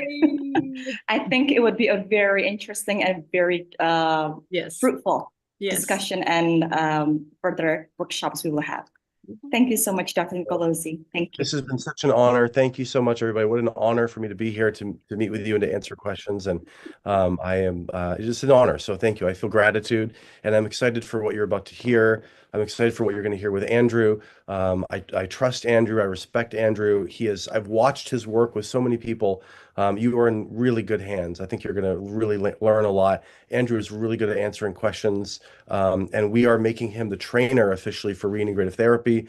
So he's going to be the person who's going to do all of I trusted him the most to do the training for everybody. So you'll be in good hands. So thank you, everybody, and be well. Stay safe, Dr. Nicolosi. Thank you very much. Appreciate your talk today. Goodbye then. Take care. And I hope you are well. And we prayers to you and everyone in LA. Thank you so much. See you soon. Bye-bye. Take care. Okay. Baik, Ibu-ibu dan Bapak-bapak, kita sudah sudah mendengar siapa Mr. Rodriguez, Andrew Rodriguez barusan. We have discussed about who he is, and he's the trainer that is going to, guide us step-by-step guide in terms of the protocol of conducting reintegrative therapy today. Mr. Rodriguez, the floor is yours. Thank you. Thank you again. Before I go any further, I just want to really thank you guys for putting this all together. I've done some work with, I'm not sure if you've heard of Strong Support. They're based in the United Kingdom, an organization for Muslims dealing with unwanted same-sex attraction or same-sex lust. And there is just such a need for Muslim therapists and psychologists to do this type of work. So we're eager to train up more. I just did a training this past summer to train people in reintegrative therapy. I had one Muslim therapist in the group, and just happy to have more people trained up in this type of work. And I just know how much there's a hunger and a need for it. So thank you so much for facilitating this. I wish I could have been there in person. I'd love to travel. Just with some of the needs at home, I was needed more here rather than taking a week off to do the travel. So I will consider it, though, for the future at some point, because there's always so much to talk about. That's true. So, that's true. just as you can see from the questions, and we may not even be able to get to all the questions today and tomorrow. So I will be open to Nadia, if you would like to email me remaining questions that we don't even get to. And I'd be happy to do a video on my YouTube channel just answering the remaining questions and send that to you guys. So I did that before with Strong Support. I did a couple of the interviews with them, and there are so many questions that we did not have time for them all. So I made a separate video just to answer the remaining questions from that's awesome. that one interview. Yeah, we're so looking forward to that email address, though. And yeah. Certainly. Okay. Go ahead, sir. Thank So, you. what I'll be doing now is let's actually do a training now on what we actually do. So the standard reintegrative protocol, so that you have a practical tool to use, not just you've heard some more about the science behind what we do, the research, the theory. Now let's actually learn, well, what is the reintegrative protocol? Now, I want actually, before I go further with that, one thing I want to make clear is that this type of therapy is actually very useful for a wide range of issues. I use reintegrative therapy for clients who are dealing with same-sex attraction, but also guys or men or women with opposite sex attraction, sexual addiction issues, with sexual fetishes, but also any other sort of compulsive issue, such as binge eating, for people who do self-harm and cutting, so some form of self-destruction or self-mutilation. So I find that drug addiction issues, I've had a client who did vaping and wanted to help working with that. I use the same protocol. So this is simply a very useful protocol to learn for dealing with compulsive issues. And so it has wide application. So let me share an icon here. If you go onto the Reintegrative Therapy website, and you will even find that we make some of our handouts available there as well. I believe this is made available there. So find that. Can anyone see this handout of an introduction to the reintegrative protocol? But I guess we need to zoom it out. I think it's is it quite too small? Yeah, too small. Let me zoom in a bit. Ooh. Is that too big now, or is that good? Okay, this is good, I guess. If I need me to go a little more, and go a little more, and then let me go. Okay, that's perfect. There. Mhm. Good. So there's the reintegrative protocol is in general, there's 4 steps. Okay. And this is one of the handouts using a male with same-sex attraction. We have another handout for what to do if it's a male with opposite sex attraction, but he's finding that he is engaging in pornography, or he has lust for a woman that's not his wife, and he'd like to work on that. So it follows the same protocol. But just for illustration purposes, here's one with a man with an attraction to another man. So the first step of the protocol is examining the activating event. Okay, so here we have the client over here, and he's visualizing a man that he finds attractive. And perhaps even he's engaging in some sort of fantasy, pornography use, a sexual behavior even. And so we invite the client to identify the conflict, whether it's a fantasy, an attraction, a behavior, whether it's him masturbating to a fantasy or a video or pornography, or even engaging sexually with another man. We want him to go into the actual experience that brings up the attraction, the arousal.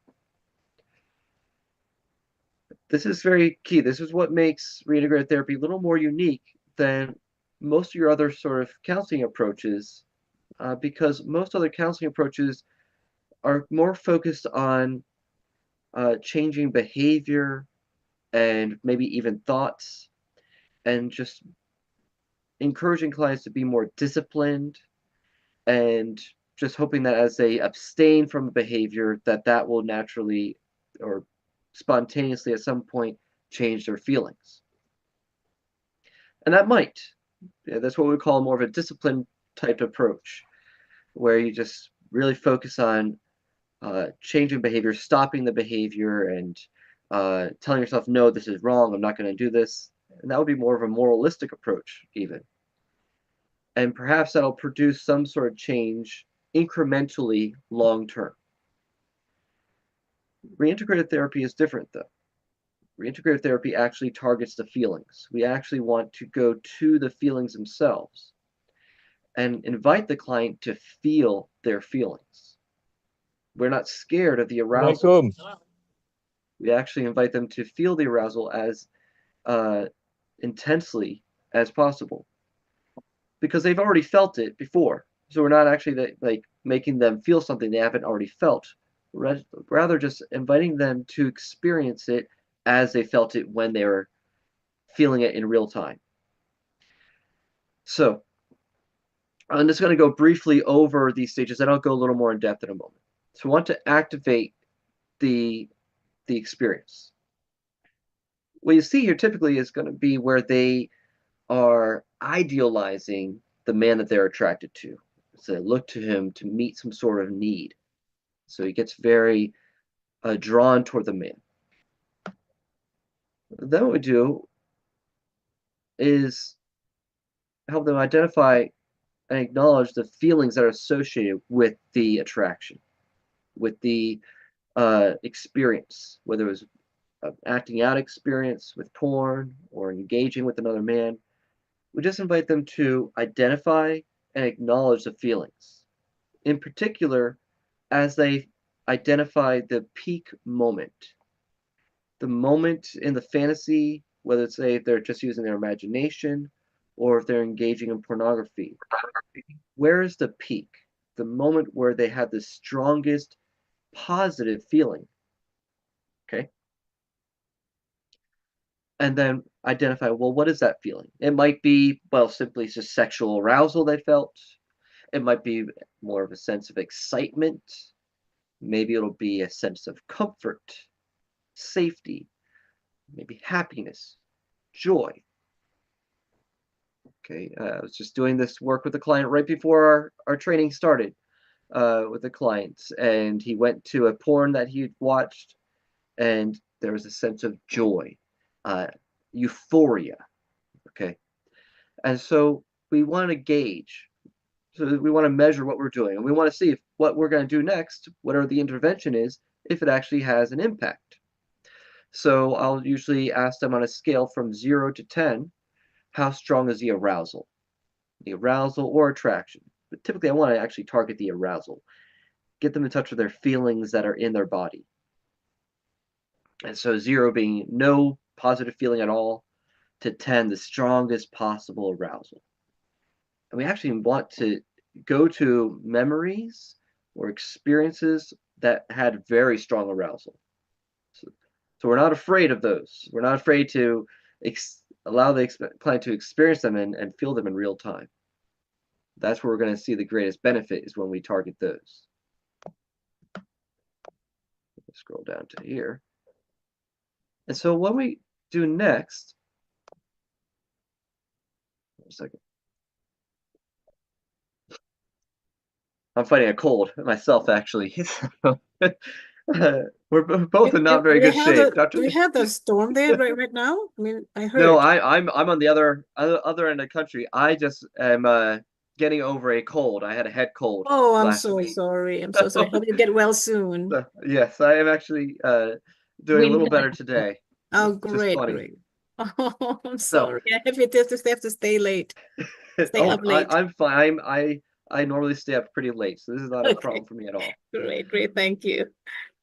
So once they get to the peak moment, then what we do is we invite them to do a gaze inversion, meaning that we ask them, especially if they're imagining themselves in the fantasy or to memory, or if they're just watching it. I ask them, well, say if they're watching a video, or if that's what we're working on, a memory of them watching a pornographic video, I might ask them, which one of the individuals in the video do you identify with?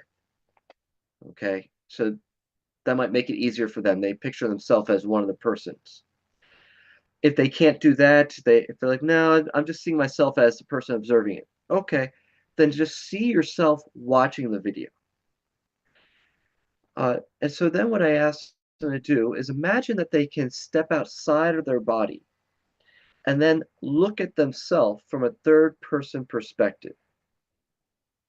And look into their face, look into your eyes, and just try to non-judgmentally observe and describe what they see. What emotions do they see in themselves?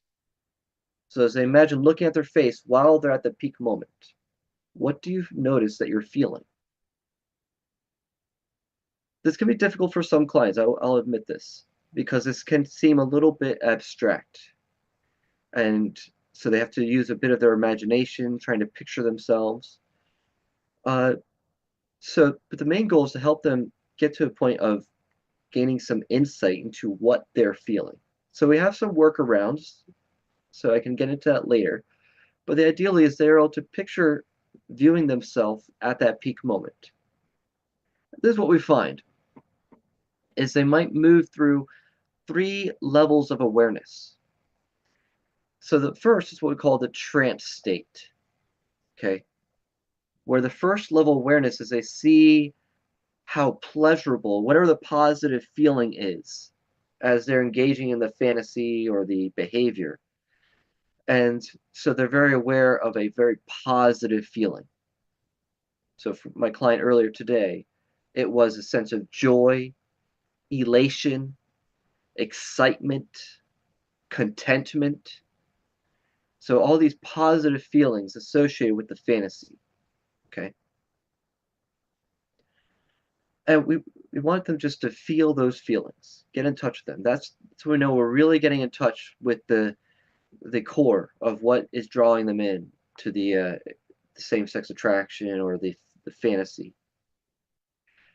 And then sometimes just as they're getting into what the trance is, that also starts to reveal the next level of awareness. And that would be the underlying emotional desire. Sometimes they reveal it just by saying, well, I feel so wanted. I feel desired.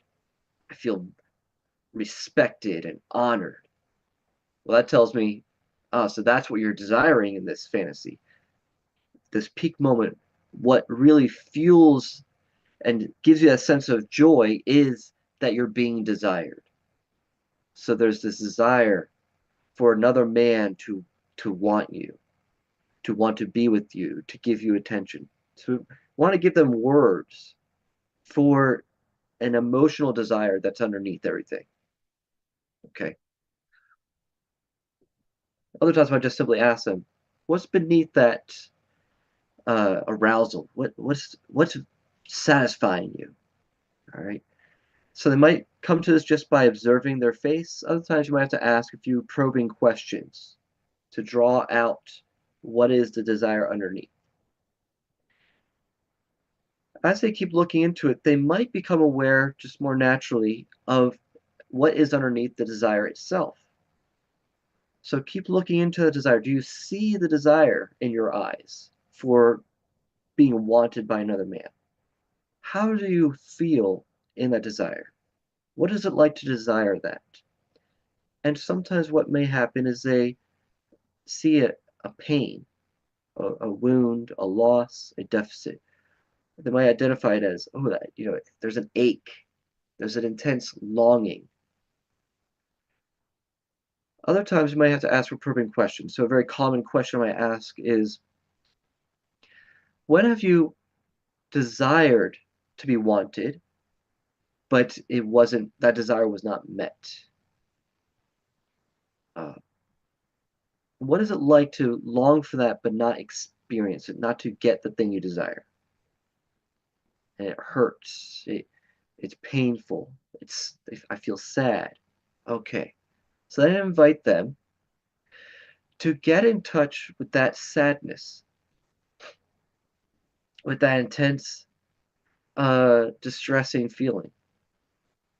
I'm sorry, I'm going to say that there's a 4-part. There's 6 parts to this whole process. Sorry, I misspoke earlier. So as they get in touch with that unmet, the need, the longing, the ache, we ask them to just feel that need and allow an experience from their past to come up. The earlier, the better.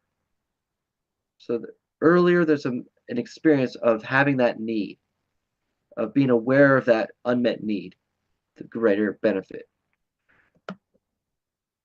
And so we float back to an experience from their past. So this usually is going to bring them to a childhood memory. Now, sometimes it might be a very common experience they go back to.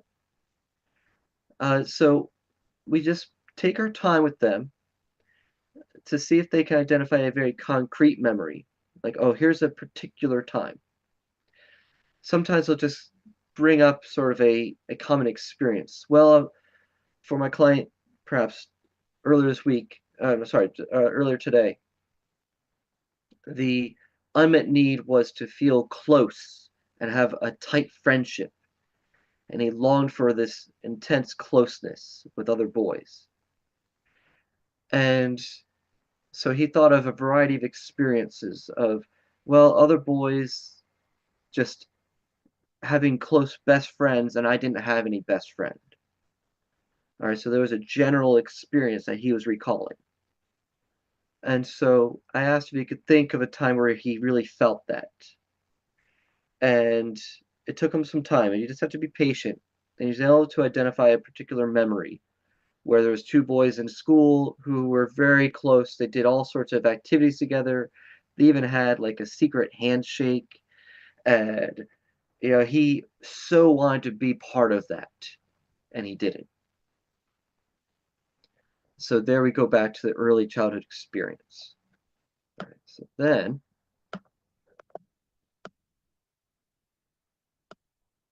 this is where we would then do some sort of trauma reprocessing intervention. In the handout, we have here what we call mindful self-compassion. But if you're trained in other reprocessing approaches, this is where you can use some other trauma reprocessing approach, such as EMDR, the flash technique, image transformation therapy. There's a variety of different trauma reprocessing techniques that you could then use here. But we're going to teach you guys how to do mindful self-compassion because this is one that doesn't require specialized training. And in fact, I find this to be one of the most powerful approaches just by itself. And so we invite the client to look at his younger self in that painful memory and identify how's his younger self feeling. He's feeling sad. He's feeling hurt. Okay. And I'll ask him, how do you feel toward your younger self? It's important here to make sure that he is feeling compassion toward his younger self. If he's not feeling compassion toward his younger self, then that's going to be a roadblock to everything, and we need to work on that. For example, a former client of mine, the first time we did this exercise, he went back to a childhood memory where his dad was abusive and had just beaten him. And it was a very painful memory, seeing himself just being beaten by his father. And when I asked him to imagine his younger self in that moment, all he felt was hatred toward his younger self. And so when I asked him how he would show comfort, if he could enter into the memory and show comfort to his younger self, he couldn't. Because what he wanted to do is he wanted to slap his younger self. He had so much hatred and shame toward himself. It took us a year to get to the point where he could actually show kindness and compassion toward his younger self. And so this may be a hurdle for certain clients, especially, honestly, a lot of times my clients who come from very traditional cultures, they have so much internalized shame because of how he viewed himself as weak for having the same sex attractions, or weak for even being abused. It wasn't his choice to be abused. His father was abusive. But he viewed himself as weak because he was abused. And in his culture, that was not tolerable. He could not tolerate that. So it takes a lot of time and patience, and for me to show him kindness so that he can receive that himself. He needs to have some new experiences that he could internalize. So just be aware of that. That could be a hurdle you might might come across. But if he can experience compassion toward himself, then that gives you an opportunity to invite him to imagine himself entering into the memory. So I invite him, okay, adult you, imagine that you could step into this memory and be with your younger self. And you're going to be the big brother that you didn't have. Or you're going to be the uncle that you didn't have. Or imagine yourself as the father figure that you didn't have. How would you show compassion and comfort to your younger self in that moment? Now, this is what a lot of guys will want to do right away. They'll want to give themselves a pep talk or a lecture and tell them, their younger self, hey, don't worry about those other boys. You'll be okay without them. Things will get better. And they just want to give them like a word of encouragement. And I know that's not going to work. But if I have time in the session, I'll be, okay, imagine yourself doing that. See yourself giving him the pep talk. Okay? So imagine it, picture it. Okay? All right. Now, look into your younger self's face. Look into his eyes. How's he feeling now that you gave him that pep talk? He's still sad. In fact, he even looked a little angry at me. Oh. So I don't think that's really what he needed right then. What do you think he actually needed in that moment? And he'll rethink it. Okay, I think he really needed a hug. I think he just needed me to sit next to him and just put my arm around him. You don't need you to lecture him and okay. Why don't we picture that? Why don't you picture yourself just sitting there with your younger self and just giving him an arm around his shoulder and letting him cry. That's when he starts to see a difference. Because then I'll also ask him, pictures that for a moment. And then I ask him to look into his younger self's eyes again. How does he feel now? And maybe some more emotions come up. Now he feels anger toward the person who is being mean to him. Or maybe he'll just let out more of the emotion. But he continues to show comfort. And eventually, the younger self feels more comforted. And is happy that he's there with him. And then I'll ask him, how do you feel right now? Go into your body. Go into your... We're very much somatic in our work. We're asking clients to go into their bodies and identify their emotions in their body. Your body's going to be a best indicator to how you're feeling your feelings. And that's where we can tell if it was actually effective or not. When he can feel the relief. And so, for example, my client tonight, he wanted to give a lecture to his younger self. And we were running low on time, so I told him, if you're thinking about giving him a lecture, let's not. So I told him, think about when you were that age. Did you like getting a lecture or a pep talk? And he realized, because he was going back to a memory when he was about age 7 or 8, and he thinks about times where his dad tried to give him a pep talk, and he's like, yeah, that never really helped. So I'm like, okay, so don't do that for yourself. So instead, he saw himself just put his arm around his younger self. And then he let himself sit there for like a minute, 30 seconds, a minute. Don't rush this process. All right, this is healing work. And so when he got to experience seeing his younger self being comforted, he himself felt happy that he was able to give that for his younger self. Now, this is all using your imagination here. But the reality is, the younger self is just a representation of his core emotions. So he's actually showing compassion to himself in this moment. And he's healing his own memories.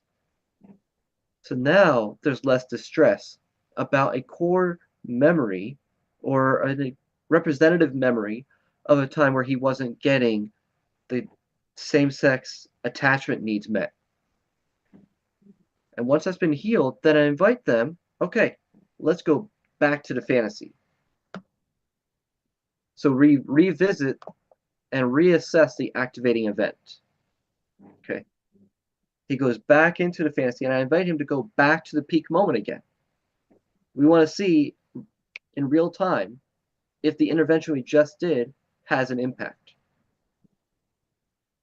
And so with my client tonight, he went back to it, and he's like, I feel detached from it now.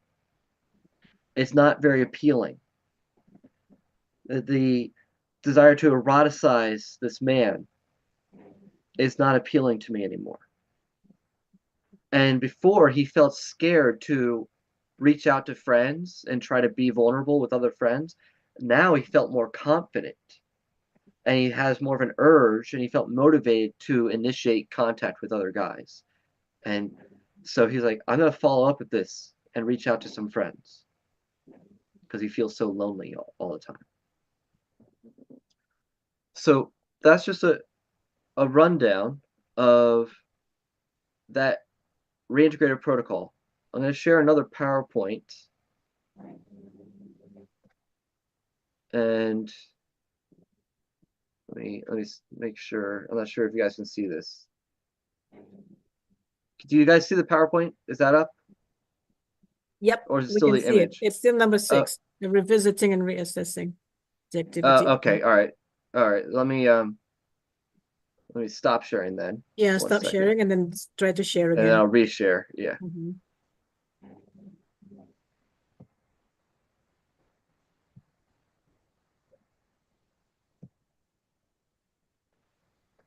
Okay.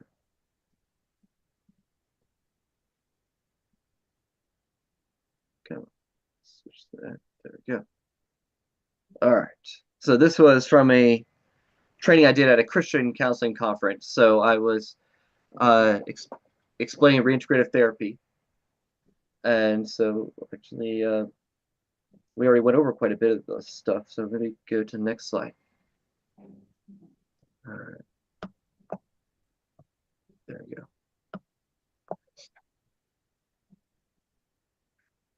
This. There we go. All right. So how does this work? It's designed to approach addictions and unwanted behaviors with curiosity and mindfulness. So this is what helps the client get to the point of identifying a root wound or desire, a deficit. If there is intense anxiety or shame, self-hatred, that will impede this process. So we have to help them approach the trauma with self-compassion that will help reduce the shame and heal the wound. And then the feeling about the behavior or fantasy may change as a byproduct. And once they experience that, then they can know what they truly desire. At the end, my client realized, I don't desire to eroticize men. I desire genuine, non-sexual intimacy with men, attachment with men, to be close to other men. One of the things that we find, this is one of the things I say in my YouTube videos, is the erotic desires will go where the greatest deficit is, where the greatest desire is. And the greater the deficit, the greater the desire will be. So when there's a deficit of same-sex attachment needs, then that's where your heightened desires will go. And therefore, that's what we tend to eroticize. But once we realize what's beneath the eroticization, then you realize, oh, I do need same-sex connection and confidence in my sense of masculinity. I don't really need sex with men.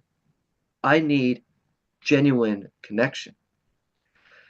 So this one way of understanding is what we're not doing is combating same-sex attraction. We're helping them fulfill it. Because behind eroticized or sexualized same-sex attraction is healthy, non-sexual same-sex attraction. We're all attracted to members of our own sex for non-sexual needs, for friendship, for mentorship, for camaraderie. It's just when we've had such a deficit in meeting those needs that we tend to eroticize them. So when we can help them identify their true desires, then we can also train them in skills to how to pursue them. So we also may follow up with doing more assertiveness training and teaching them skills for how to relate to people in authentic ways. One thing I notice as I continue to do this work, as they repeat the reprocessing experiences, we do these exercises multiple times, is the fantasies lose their power because they're able to see whether it's a fantasy or an attraction in real life, that it becomes deconstructed. It loses its appeal, the mystery of it all. They're able to see what the real needs are beneath it. And so they might be more attuned to their needs. They might still have an urge that comes up, but they realize that really what the urge is for genuine connection, not for eroticizing someone. So it just becomes more powerful to change rather than trying to force them to stop doing this fantasy when they can heal what's underneath it and identify the real cause. Then they are deconstructing the fantasy and the attraction. So we already went over this. All right. So just to go a little more in depth, when it comes to identifying the feelings, it's going to be important to work past any shame that comes up. Okay. So when someone is telling me about a time they felt attraction that they don't want to have, or they're telling me about a time they acted out, or a porn video they watched, or a fantasy they had, in the moment, they might have felt intense, desire and positive feelings.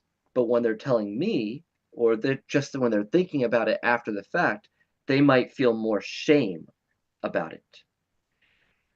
And if the shame is minimal, then we might be able to just move past it, put it to the side, and then just focus on the positive feelings. And then we can proceed with the exercise. However, if the shame is greater, if it's too high, then we have to spend time working on the shame first.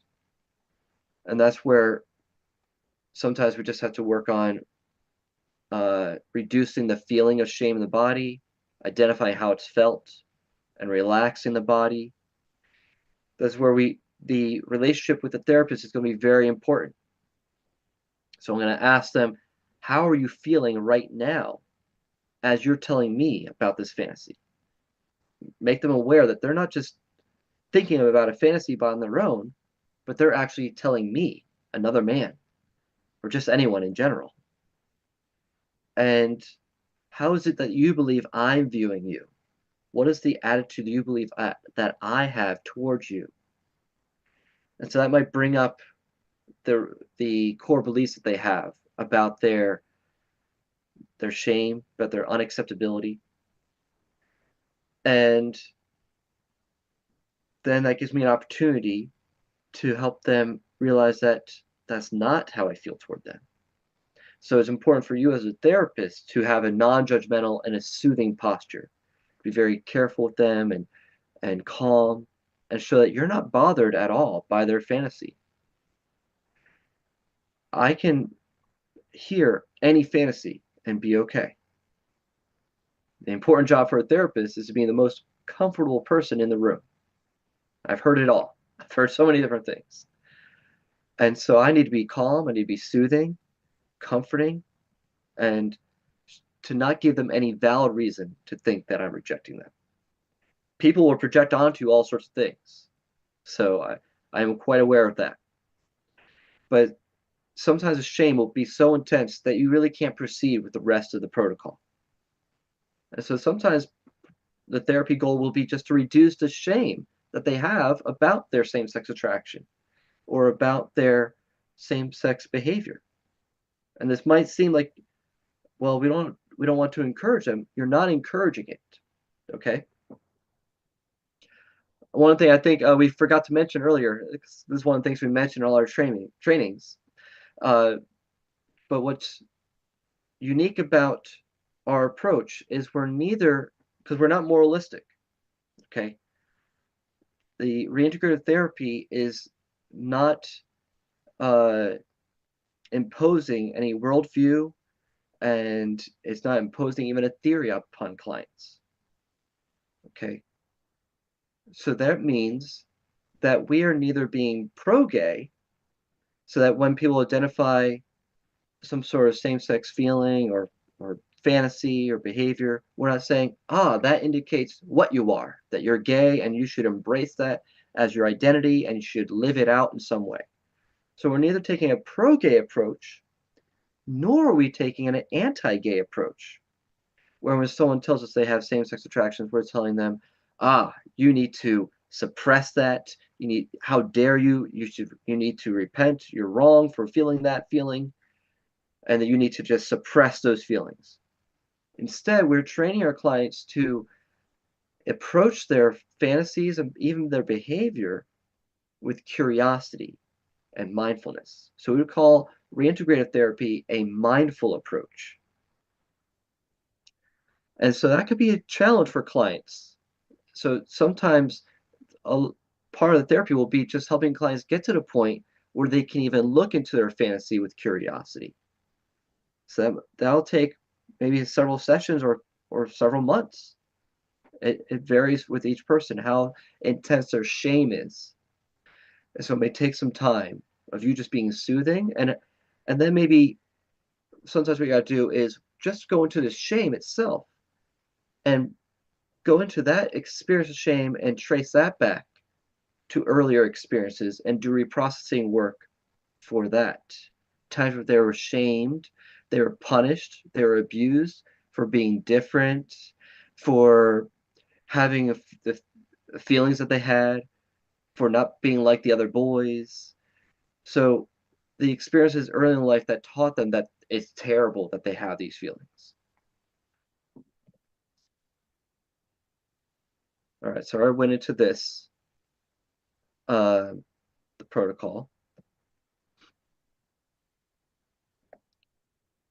When we go back to the historical experience, one thing to do is assess what we call SUDS, the subjective unit of distress. Some people also call it the subjective unit of disturbance. So from 0 to 10. So you do that as well before you do the intervention, like the mindful self-compassion or EMDR. There's a variety of different techniques you can do for reprocessing that memory, so that you can tell when you're done with the intervention, all right, now how strong is the distress from 0 to 10? And if they're back to a 0 or even a 1, then you know, okay, it's good enough. Let's now go back to the fantasy. And the last thing you do is what we call meaning transformation. So once they've gone back to the fantasy and they witness that change, it's not as arousing as it was before. We ask them, what did you learn about yourself from this experience? What do you make of this? Before it was a level 10 arousal you felt. We looked inward and we identified some core desires and unmet needs. We went back to a memory. We reprocessed this memory so you didn't feel the shame and the pain associated with that memory. We went back to the original fantasy, and now it's not as arousing. What do you make of that? And so we invite the client to connect some dots. And you would think it would be easy for some people. They would be like, oh, that means that beneath my attraction was this unmet need. And so as I worked on healing that need, it wasn't as arousing anymore. And some people, they can make that connection easily. Other people, they'll just go, I just shows that I really need to work better. Not everyone has really good insight. Okay, so that's okay. You invite them to see what they've learned about themselves. If they have difficulty, then I make an observation. Well, this is what I noticed happened. So I wonder if this can help explain what you just experienced. And you see if that makes sense to them. and you Sorry invite to them. interrupt, Andrew. Did you Oh, mean sure. here from this experience is from the experience having the therapy or the experience that they had before? The experience of Having therapy. reprocessing the Okay. memory and then experiencing a change in their arousal to the fantasy. So Yes. the process. Okay, great. Thanks. Yeah, yeah. And so I might offer an interpretation if they have difficulty. And I invite them just to reflect on that. And really, as we do this work more, repeatedly, we do this for multiple memories of arousal experiences, then it will either prove itself to be correct or not. All right, how much time do I got here? Because I'm in. You have until 10:50. Okay, let's see. All right, good. Good. So let me use this time to just go over a couple potential obstacles. Okay. I already mentioned shame is a big obstacle, but one of the big obstacles we run into will be if a client has any form of obsessive compulsive tendencies. They might not have full-on obsessive compulsive disorder, but they have a tendency to use obsessions and compulsions. That can be an obstacle to doing this work. And so in our therapy, one of the things we do is we do a number of assessments early on, and then we do reassessments every 6 months. And one of the things we assess for is OCD. We find that about a third of our clients dealing with unwanted same-sex attraction have some level of OCD. The clients with OCD will tend to hyper-focus on the minutia, the details of their internal experience. And what you as a therapist, they hyper-focus on what you're thinking of them. Do you accept me? Or they'll be hyper-focused on whether or not the therapy will work. Well, so if we do this intervention, we do this reprocessing, how is that going to change my orientation? They'll be obsessed over changing their orientation. Will this change me enough?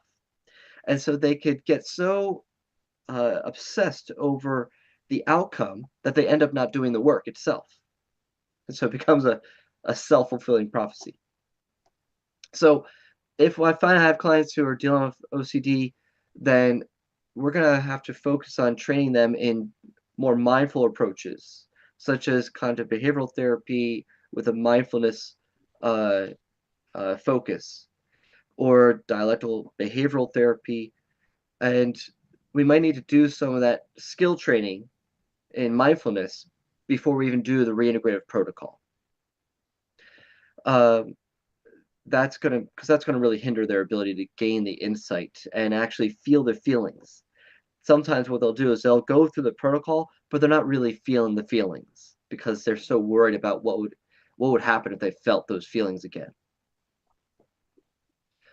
If they tend to shame themselves, they'll resist accessing the peak moment, and so they might go into a shutdown. They could tell me about the memory or the fantasy or the porn they watched, but when I ask them what they feel nothing. Now, they felt something previously when they first experienced it, but when they're telling it to me, they're so ashamed, they shut down. And it could be for multiple reasons. It might be because they have scrupulosity, meaning that they're worried about committing a sin. So they're worried that if I feel the arousal, then I'm sinning, and I can't do that. Or they might be transferring feelings onto me, thinking that, well, if I feel these feelings and I tell my therapist, he's going to reject me. And I can't risk that. And so that's where I have to address the shame feelings. So that they might emotionally dissociate. And so we have to oftentimes work with clients to feel their feelings in their body. So we do, like I said, we do a lot of somatic work. And so we might actually have to train clients to spend time on their own during the week to reflect on how they feel their feelings bodily, so that they can grow that awareness of emotions in their body. All right. So what I'm going to do, I'm going to send a video to Nadia. Would that be okay if I sent you a video? Are you able to send it to all the participants? The Yes. Nicolosi can do that, yeah. Okay. Yeah. So I'm going to send you a video that's a demonstration Mhm. of doing this protocol with a client. That would be great. That would be great. That would be great. And what I would encourage you guys to do is watch that after our training today, and so that you'll be ready for tomorrow's session. Because what we're going to do is we're going to practice this. Okay. I sort of walk you through it verbally, then you can watch the demonstration. And so that means for the practice, we're going to break out into rooms on Zoom, and about 2 or 3 people in a room. So I'm going to ask you to think of some sort of topic, some issue in your life that you would like to utilize this protocol for. So like I said, the reintegrative protocol can be used for more than just sexual attraction issues. So maybe there's like a habit you have that you'd like to change. Maybe you overeat at times. Maybe you have too many desserts. Maybe you procrastinate too much on work assignments, or you spend too much time on social media, or you watch too much TV. Okay, so you can think of something that's a little safer, and you can use that for the exercise tomorrow, where you're like, well, here's an issue I'd like to work on, and another person's going to be the therapist in that situation.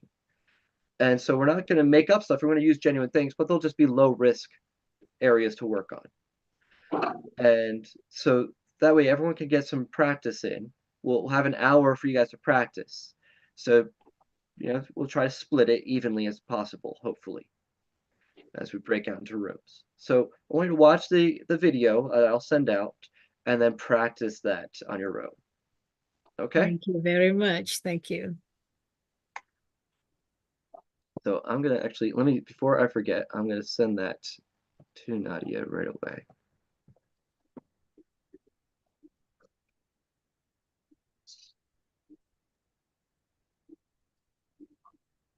Thank you, Andrew. All right. So that leaves us with, what is it, 20 minutes for Q&A? Yes, 20 minutes until 11:10. Okay, Yeah. great. Baik, terima kasih. Thank you so much for the very interesting presentation. I really enjoy it. I can listen to you forever. Wonderful, very clear and succinct. Baik, bapak-bapak dan ibu-ibu, ladies and gentlemen, if you have any questions, we have 20 minutes, with Andrew, to fulfill the curiosity you have, about this technique, about the protocol of reintegrative therapy. Silakan, in bahasa Indonesia is fine too, so I can translate for you if you don't mind. Sure. Yeah, you can always write in the chat room if you want to. There were some questions in the chat from earlier that we weren't able to get to. Do you want me to go to those first? Oh, for the Nicolosi? Yeah. Okay. Yeah, I saw some question on the chat, sister. Yeah, there is. Yeah, there are some. If you don't mind, that would be great. Sure. Oh, there is Miss Laura Sugiharto. Oh, there is Laura Sugiharto.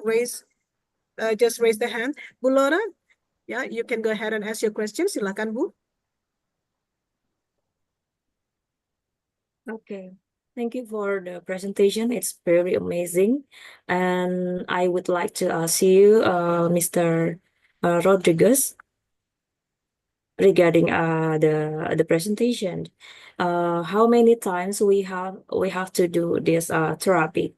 Maybe 2 times, or maybe just 1 time. It would be give the result of the therapy itself. Thank you. No, that's a good question. Yeah, I was gonna ask the same questions too, Laura. Yeah, correct. Yeah, I'm gonna ask that too. You want to have more than a couple times. So it doesn't have to be something you're doing every session with the client, but because like I was mentioning there, once you do it a certain number of times, it has more of a global impact. So that then going forward, it just becomes, for clients who really take to it and they really get the profound experience from it, they start to find that, there's guys where I find myself now drawn toward them, but it's not as eroticized as before. Or if the attraction comes up, they're able to quickly identify, I know what this really is underneath. This is my unmet desire for a connection with other guys. So they're able to deconstruct it. It just becomes less appealing, it's not as instantly eroticized. So, but that has to come through repetition. Okay, so it might take several sessions of doing this protocol.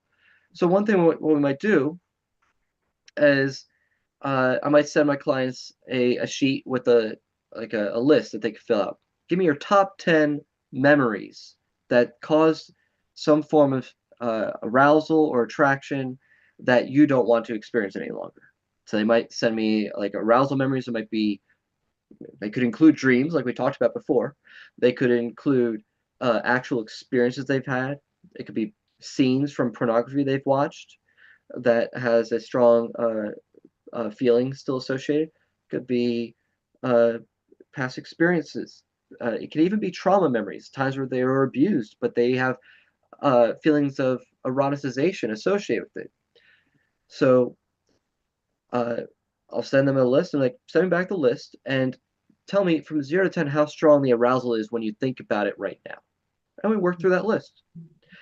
So you can even do some of the interventions that we do. Like I gave you the standard reintegrative protocol for working through like one particular memory or arousal experience. We have some short protocols, like Nicolosi was mentioning earlier. We have some 8-minute interventions, real brief. And some of those involve where you can take multiple arousing memories and reprocess them simultaneously all at once. So we might do some short interventions. We might do some longer ones. Mm-hmm. I judge it based on the client on how well they need to gain some insight into it.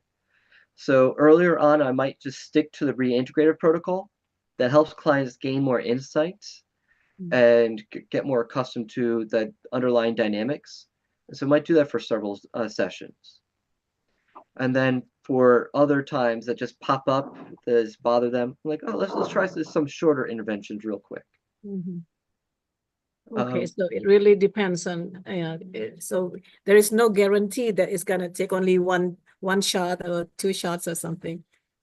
Not necessarily, no. Not necessarily. Definitely more than one, I would say. But sometimes could be such a profound impact. It depends on the readiness of the client. Yes. Because if there's still a lot of shame, the shame holds them back from experiencing the greatest benefit. So the more open someone is, think they have problem, right? If they think they have no problem, I mean, that would be difficult too. Yeah, well, there's resistance to even want to do the work.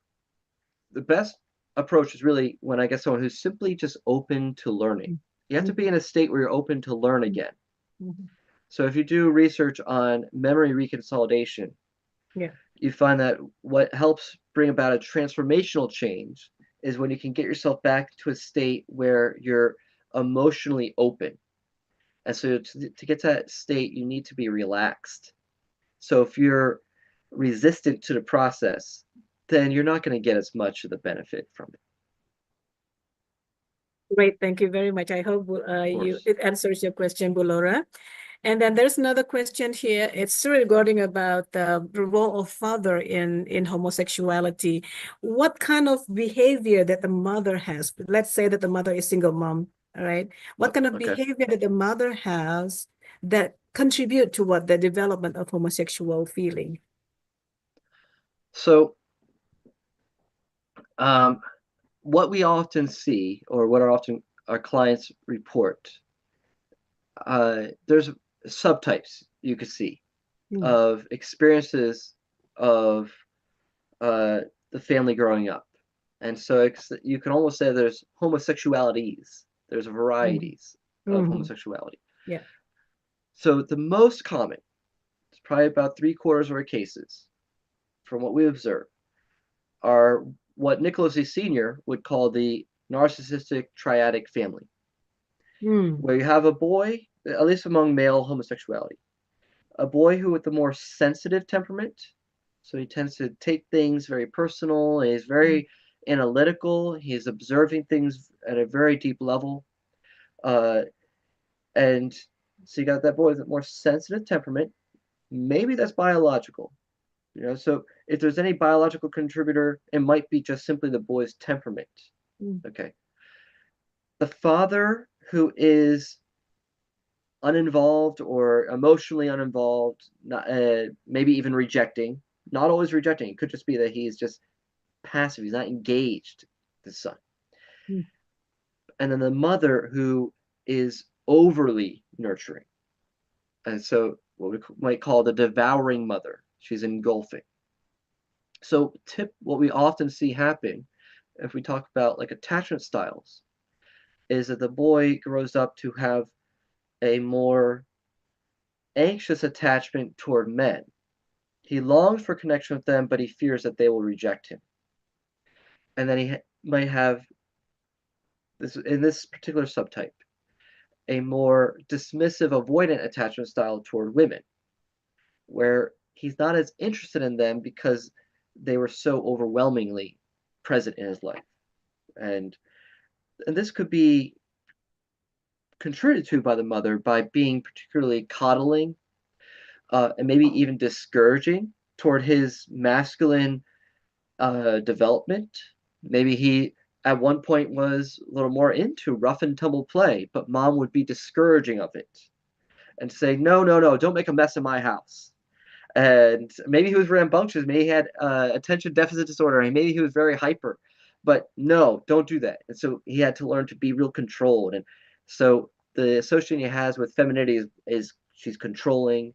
Maybe mom was overly nurturing. He wasn't allowed to have space just to feel his feelings and express disagreement and express it, even anger, because no, you always had mom's in a bad mood today. You can't get me upset. And so one thing we had observed is in the home growing up, a lot of these guys who developed same-sex attraction learned that they couldn't honestly and authentically express themselves. They learned that it wasn't safe to share negative feelings in the home. And so they learned to develop a false self. And for a lot of the boys, the ones with this particular triadic family, they develop the false self of the good boy. The boy who's passive and compliant and just goes along to get along. And he never learned to assert himself and to be authentic in his self-expression. And that assertiveness is really at the core of masculinity and your masculine identification. And they learn not to do that. It's because, well, one, dad didn't encourage it. Dad wasn't involved. Dad wasn't present with him. And so he mostly related to mom. And he learned, well, if I want to keep mom happy, I just have to be passive and compliant and be nurturing of her. Another thing that might contribute to this is where if there's a difficulty in the parents' relationship, if dad is not being as engaging with his son, then most likely he's not being very engaging with his wife either. And so it's very common to hear where the son who developed same-sex attraction was used as like the surrogate husband. He was parentified by his mother. I think one of my clients I work with, he was pretty much assigned that role because dad didn't really want to be there for mom. Mom was really needy, very emotional, and dad was just like he wanted to go out hunting and playing sports with the other brothers, the other sons. And since they were more into stereotypically masculine activities, my client was assigned to be the one who would take care of mom. He would be the one who stays at home with her, takes care of her needs. And so he was the one that mom would confide in. She would share her troubles with him. And it gets particularly bad in some cases where mom breaches certain boundaries, where she may even take him into her bedroom when she's getting dressed. There's no boundaries, no difference between men are supposed to be met with men and women with women. She would be like, oh, it's no big deal. You know, he's like my little buddy. He comes with me everywhere. And so some of the guys I work with, mom would go out shopping and she goes into the dressing room. She'd bring her son in there with her. And so he didn't get enough of a sense of difference between him and the other sex. What is at the core of attraction is a sense of seeing the other as both different from yourself and good for you. And when there wasn't enough boundary, then you don't see enough of the difference. And so when there's an over relationship to the mother, over identification with her or with like older sisters, for example, then the feminine, the female, becomes too familiar. And there's not enough of a sense that I'm different from woman. Yeah. Thank you very much. Yeah. Okay, thank you very much for the very clear explanation, Andrew. And then there is a question now from Fitri Firdabu Fitri Firda.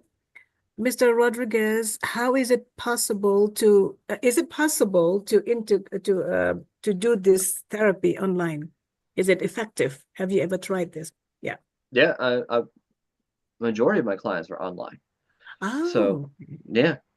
So now in person, it's always going to be best, I would say. Especially with sometimes the internet connection isn't always as good. But yeah, these interventions I described with you can do online.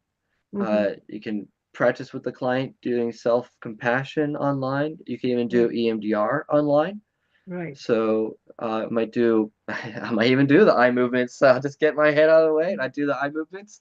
Now it's going to be more helpful if they're using a computer. If they're using their phone, just be careful.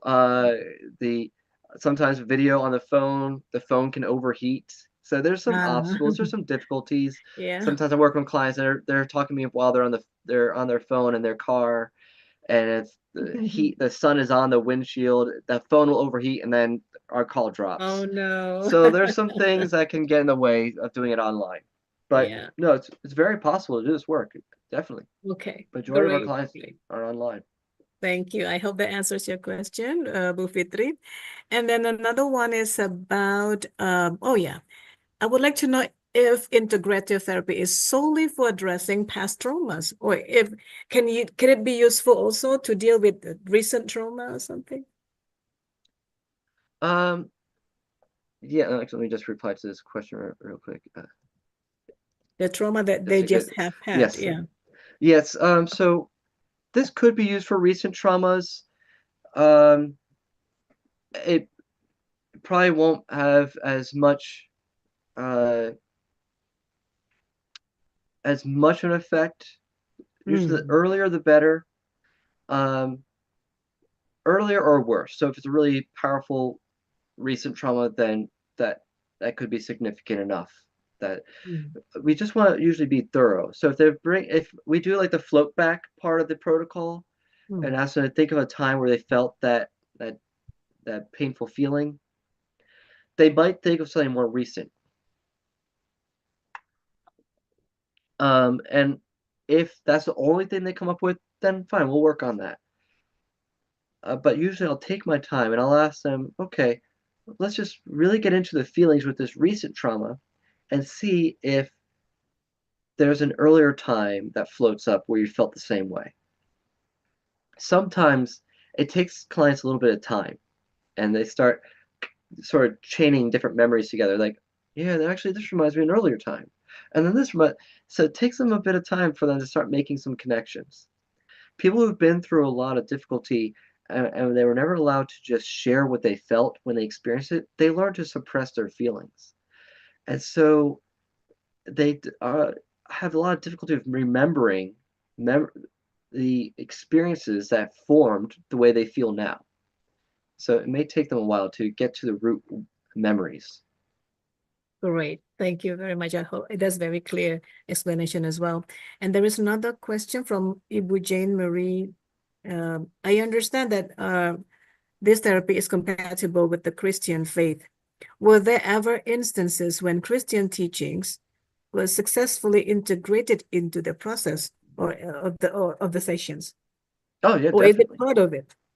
Yes, yeah, definitely for sure. Especially if I'm working with a Christian client and we go back to do the mindful self-compassion, that's where, as a Christian, if I'm working with a fellow Christian client, I might encourage them to imagine if God or Jesus is with them in the memory. Sometimes they need to do that because sometimes they have difficulty showing compassion to themselves. So to imagine, well, can you imagine if God were in that memory with you? How would God show you compassion? And so as they use their imagination in that way, and sometimes I'm a reintegrative therapist, but I'm also a Christian therapist. So when I'm working with clients who are looking for an explicitly Christian counseling approach, I can incorporate prayer in this session as well. And so there's times where I like, why don't we just take this before God and we ask him in prayer to reveal himself in this memory? And sometimes God does that. He shows up in a powerful way. So that's a real treat. Great. So yes, that and their goals are, of course, are going to be integrated. And so just like with my Muslim clients or Jewish clients, a lot of their goals are going to be based on, well, these are my values, and I want to live in accordance to these values, and that's valid. The world will tell you that, oh, well, that's just your culture imposing values on you. And that might be true in some cases.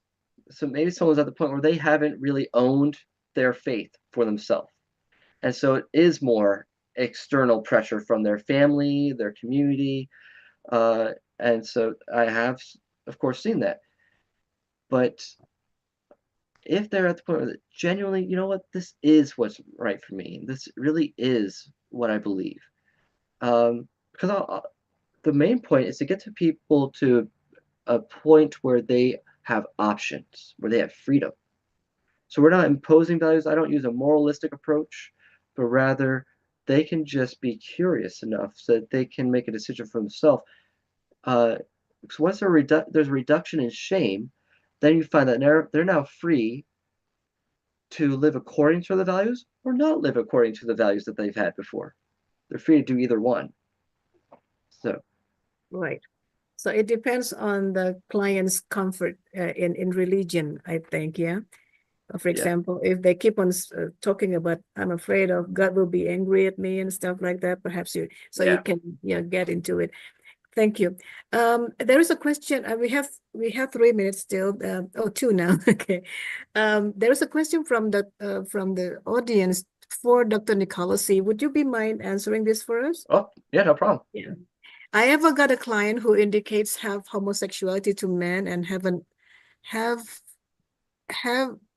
sex orientation to women, or other situation. Oh, okay. So he likes men. Yeah, he is attracted to men, and has never had any sexual orientation to women. In the other situation, he does. He indicates fetish disorder. Okay, well, he did something to his body parts. He has a gay. It looks like the idea is he's attracted to certain body parts. Yes, he does fetish. Yeah. In your opinion, where is more important to address or to fix? Okay, the fetishness or homosexuality? Yeah. Well, it's most likely going to be both, and probably simultaneously. So you can actually go on my YouTube channel. I have a video where I talk about fetishes with a colleague of mine. We're both on the board of the Alliance for Therapeutic Choice and Scientific Integrity. It used to be called NARTH, the National Association for the Research and Therapy of Homosexuality. And so my colleague, Robert Vazzo, he's done a lot of work with fetishes. And so as I've been doing the work with individuals with same-sex attraction, I had been mulling over this idea that actually same-sex attraction itself is a fetish. Not only, but we also see that a lot of times clients with same-sex attraction also have fetishes. So for example, I've had a client with same-sex attraction as well as a foot fetish. So he's attracted to feet. And so we get into this in that video. So if you want to dive into this more, definitely check that one out. But I would say understanding what a fetish is, you see how it very much lines up with what we're talking about with reintegrative therapy.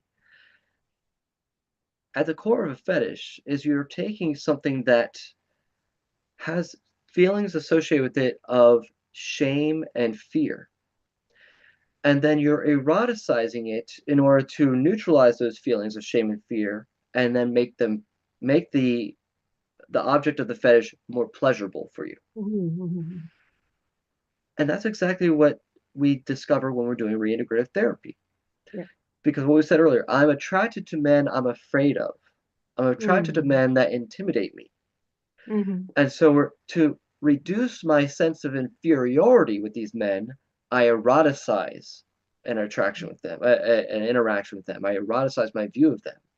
And so that reduces I think it's, the unconscious intention is to reduce the shame and the fear, the sense of inferiority, and then make that experience as man more pleasurable. So when we do reintegrative therapy, we look into the attraction and realize, oh, at the root to that is this sense that this man is so much better than me. But then, as we do the work, we go back to the experiences that taught them that they're inferior. They had life experiences that taught them at an emotional level that they're inferior to other men. And when we resolve those experiences, we find healing them, then they don't see this other man as way up here and them down here. So if we go back to the handout on the protocol, you see that the activating event was looking at this guy who's up on this pedestal. He's up here and I'm down here. They idealize this guy. But when it was done, when we do the work, at the end, the pedestal is gone and they're on equal standing. They become equal. Yes. Great. Wow, wonderful. Very nice explanation. I would love to bring up other questions. However, I think our time is up. And thank you so very much for the succinct presentation and the answers. So let me I want you to make sure if I say this correctly, that this therapy is actually a therapeutic approach, that focus on the emotional healing by addressing trauma, right? And unresolved conflicts. It's very psychoanalytic in nature, I think. Well, it's integrative of multiple approaches. So there's some depth psychology, like psychoanalysis, that's involved in sort of gaining some insight, but it's combined with mindfulness-based approaches, adaptive information processing, the main theory behind EMDR, right, and memory reconsolidation. So it becomes more holistic now. Yeah. Okay, great, Yes. wonderful. And then correct me if I'm wrong, this therapy aims to help clients heal emotional wounds and integrate the past experiences and become a whole human again, with mind, body, and spirit, with healthy relationship with others as well. And then the objectives is to heal the trauma, to build a healthy relationship, to enhance self-awareness, and to achieve psychological integration. Is that, did I say Yes, that? a good summary. And I would add to that, and because so much what we're talking about is attachment, is actually to facilitate healthy and secure attachment. Right. So, yes, all And that. it's again and again, we're going to come back to the family issues, right?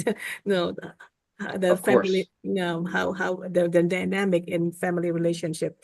So thank you very much, Andrew. I mean, Mr. Rodriguez. I mean, Yeah, just this Mr. is- not a doctor, but yes. but you will soon. Of course. Oh, I don't know about Make this a prayer. that. Maybe when Yeah. I'm older, when I'm a little more older, and then I'll go get my doctorate. Amen to that. So we're so looking forward to the workshop tomorrow. And then I think we have taken the photos, right, Miss Nadia? We have taken photos. We have Earlier, taken the Nicolosi photos, said right? that is fine. Okay. Say it again. I'm sorry, I couldn't hear you. Okay. We have taken photos, so Yeah, that's fine. we're good.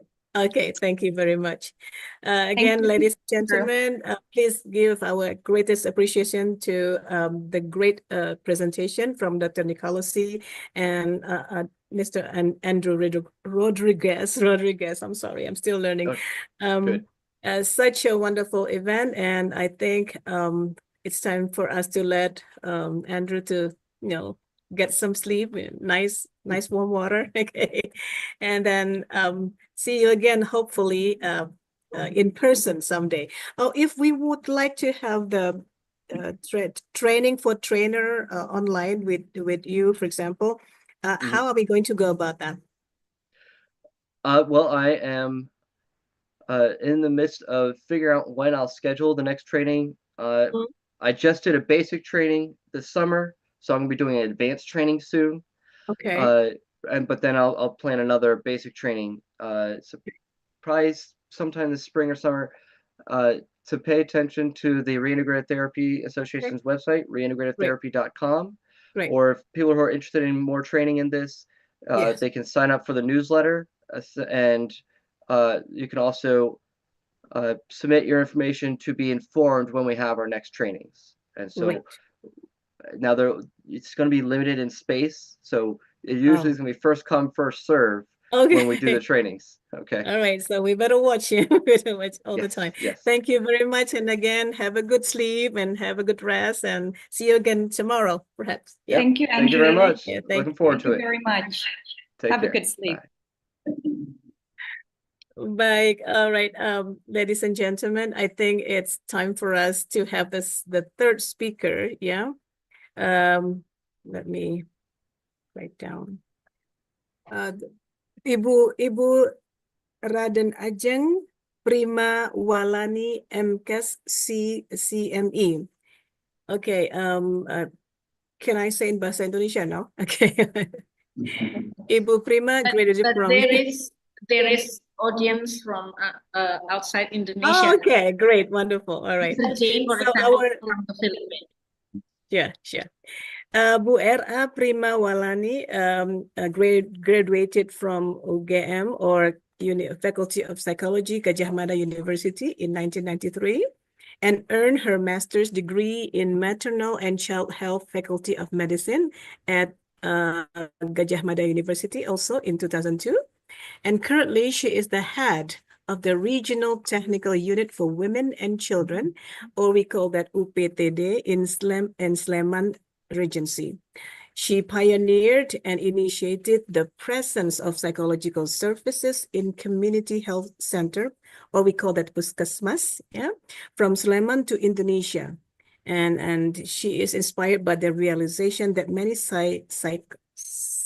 physical complaints are rooted in the psychological issues. And then without further ado, I would like to invite Ibu Prima. And also, don't forget that Ibu Prima is also has independent practice at Pandu Hati Psychological Consultation Bureau.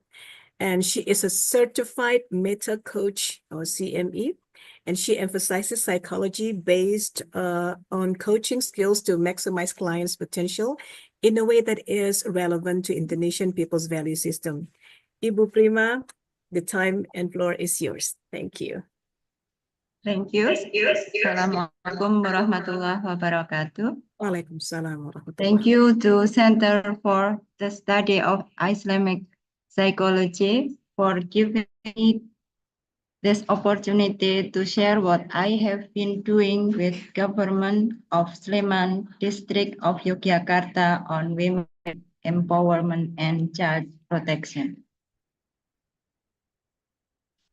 Please. Would like to share screen? Yes. Screen? Ya, silakan. Siapa yang share screen? Siapa yang Bantu panitia, tolong dibantu share screen, please. Ya, Bisa makasih. kirim Bu Irianti ke Emi juga. Oke, Bu Irianti. Ya, bagaimana Bu Emi? Ya. Bu Irianti. Yeah. Prima send the presentation to you, so could you please help with Okay, so okay. I thought Wanadya has it also. So let me just resend to Wanadya. So hold on just a second.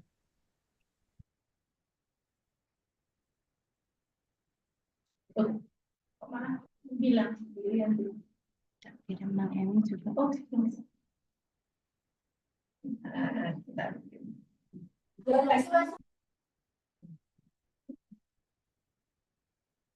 ada di saya ini mana ya? Bentar, dulu saya bantu. Oke.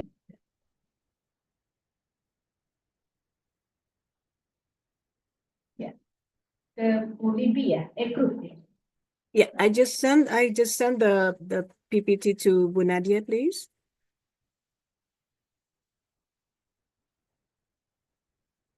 Mohon maaf Ibu, saya kira juga dikirim ke semua Bu. Alright. Thank you.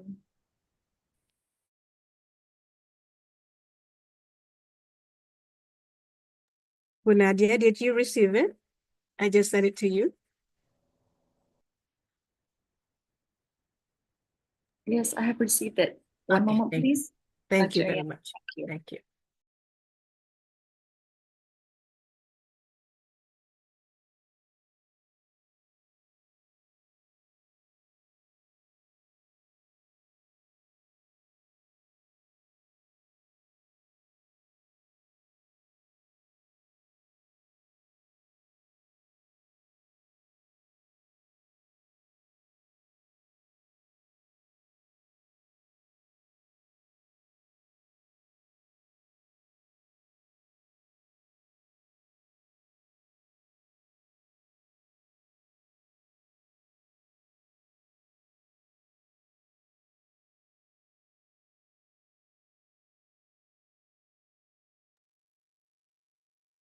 Can we make it a bit bigger? Okay, great, wonderful. Thank you so much.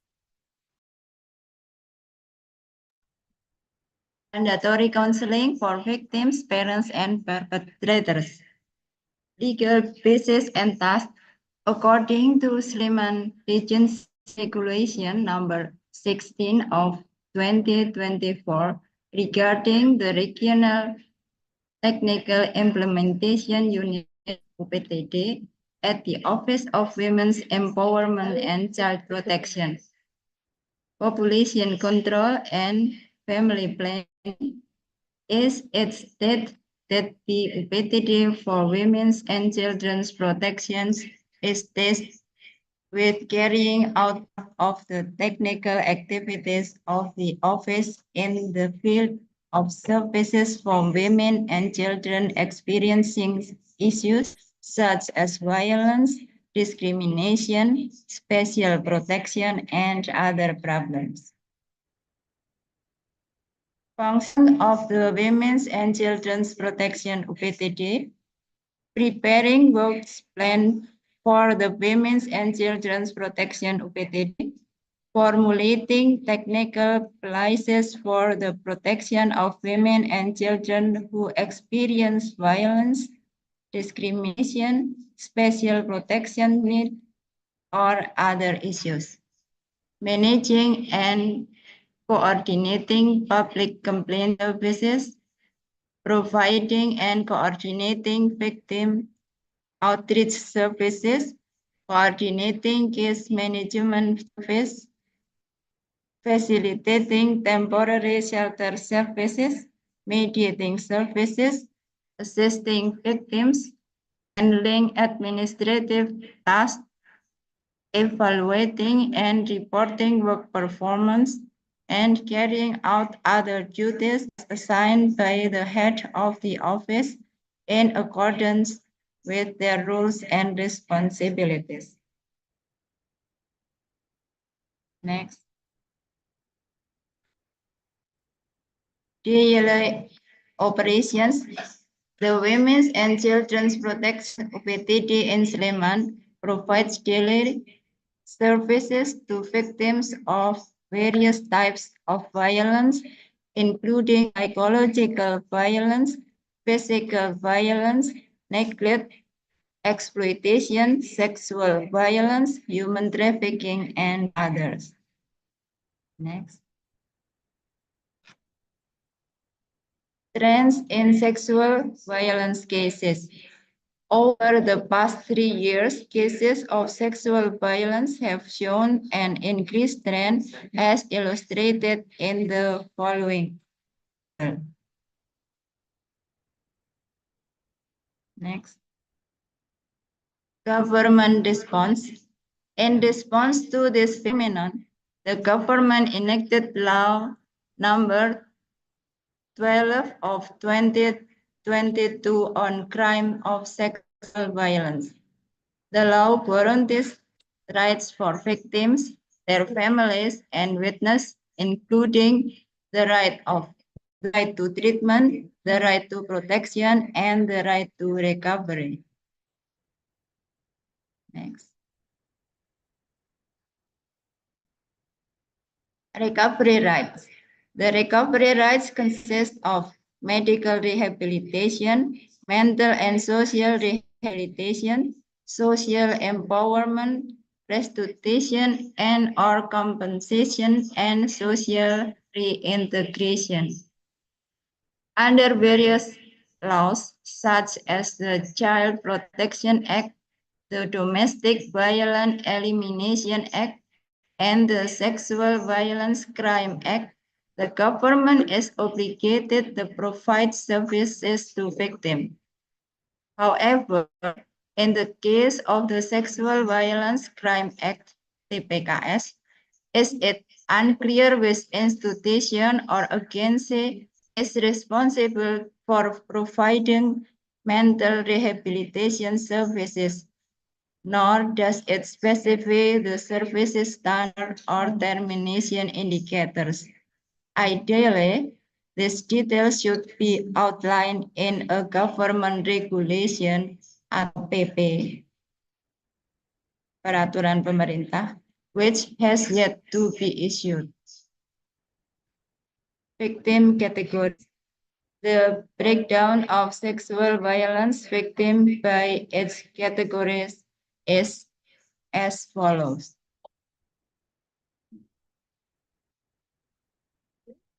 In year end 2023, child is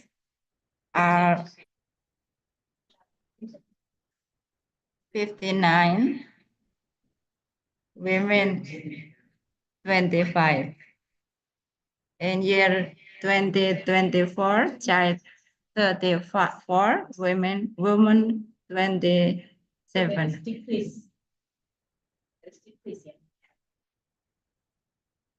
Next. Cause and case examples. The high number of child victims is attributed to several factors, including unstable family environments, leading children to seek solace outside the home, exposure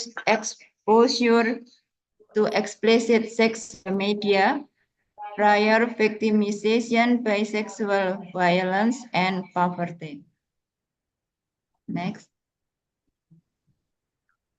Between 2023 and 2024, several communal sexual violence cases reported. Cases from 2023, children and teenage girls attending Quranic studies at their teachers' home were harassed, and some were repeatedly forced into sexual relations during the day when the teachers was away. 2. A mosque caretaker sodomized students during overnight religious activities. 3. Teenage student voluntarily visited an older man's apartment during school hours for sexual encounters in exchange for money. 4. A mosque official lured kindergarten age children for rights and later molested them with food or small amounts of money as compensation. Is from 2024. Please. A Quran teacher in his 50s harassed students during Quran lessons by accompanying them to the bathroom. 2. A secondary school teacher harassed students by hugging and touching inappropriate areas. 3. A janitor at a daycare made school-age children to an abandoned house with free Wi-Fi and introduced them to sodomy.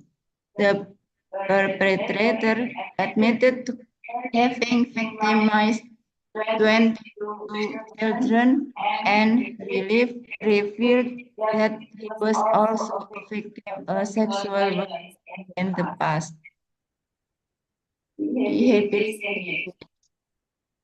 According to psychologist Vera Itabiliana, victims of sexual violence are at risk of becoming perpetrators. This highlights the importance of mental rehabilitation for victims. Unfortunately, society often lacks awareness, with many families feeling ashamed or believing the issues and when with the perpetrator's arrest. Unstable family dynamics can also drive children to seek refuge outside their homes. Sebentar, Counseling should mohon Bu Prima therefore sebentar not Bu. only be mandatory for victims, but also for their parents. Similarly, perpetrators with defiant sexual behaviors often have underlying psychological issues. Punishment alone may not prevent recidivism. In some cases, it could even foster resentment and lead to further offenses. The role of the government and society. It is crucial for the government to mandate counseling for victims, parents, and perpetrators. Standards and parameters should be established to determine when individuals have achieved mental health recovery. This requires collective support from professional organizations, schools, universities, non-governmental organizations, and the public. Initiatives like Reintegrative Therapy could serve as a stepping stone toward achieving the goal. Thank you. Allow me express my gratitude to Mrs. Amy, Mr. Bagus, Mrs. Uyun, and the Center for Islamic Psychology Studies at the Islamic University of Indonesia for providing me with the valuable opportunity and for this trust. The head of the P3AP2KB office for allowing me to serve as a resource person. Mrs. Yanti, Dek Putri, and all those who contributed to preparation and integration process. Thank you. Assalamualaikum warahmatullahi wabarakatuh. Waalaikumsalam warahmatullahi wabarakatuh. Bu Prima, I mean, I cannot imagine how difficult your job is because you have to think about so many social problems, and then you deal with the real thing instead of just the theory. I'm so proud of knowing you. Thank you, ladies and gentlemen. We have about 20 minutes to have question and answer session, and as usual, they try to make it short and simple. But then, if you want to say that in Bahasa Indonesia, that's fine too. I can translate for you. We cannot miss the opportunity to ask a lot of things from Bu Prima. Thank you. Any questions, perhaps? I have a question. Yeah, there is a question. I have a question, but Bu Amy. But let others express. I mean, give the time for others first. Sure, definitely. Yeah. Any questions from the audience? Because Bu Amy would like to, delay her questions, in the to chat give the box. opportunity for others to ask first.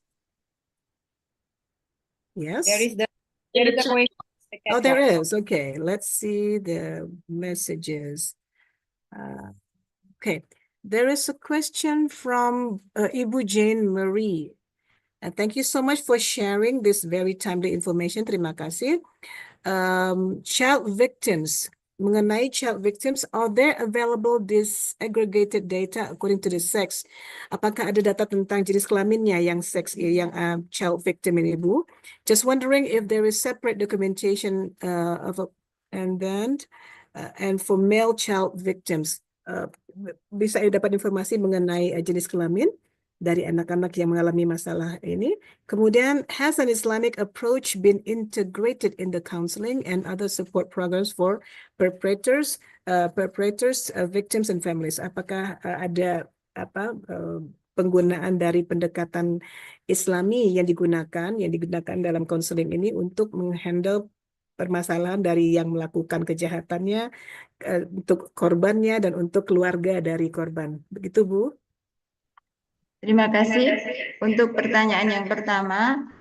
Mohon maaf saya tidak membawa data, tapi jumlahnya hampir berimbang. Jadi kalau dulu kita merasa harus sangat hati-hati terhadap anak perempuan kita, sekarang anak laki-laki pun rawan untuk terkena pelecehan maupun kekerasan seksual. Okay, Sister Irianti, maybe you can translate before it gets too long. Okay.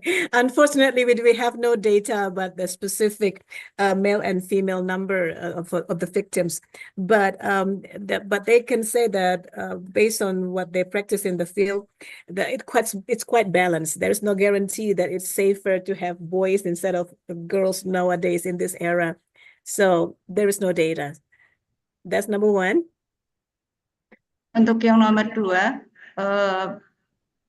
konseling ataupun terapi yang kami berikan relatif brief. Jadi karena psikolog kami hanya ada 1 orang, sedangkan yang kami tangani se-Kabupaten Sleman, psikolog lebih memberikan psychological first aid 1, yang kedua untuk penyusunan laporan hasil pemeriksaan psikologis untuk kepentingan kepolisian. Justru inilah awal saya berbicara itu karena saya berbicara dengan Ibu Emi. Ini sebaiknya bagaimana mengatasi masalah yang makin lama makin banyak, sementara kami kalau pemerintah sendiri sepertinya belum tidak mampu untuk langsung melaksanakan semuanya. Kami butuh bergandengan tangan dengan organisasi profesi, dengan LSM, dengan sekolah, universitas, dan masyarakat. I can understand, Ibu. I can understand. Pasti sulit sekali ya, Bu ya. Unfortunately, due of the lack of the resources, the people to help in this kind of huge effort, massive effort.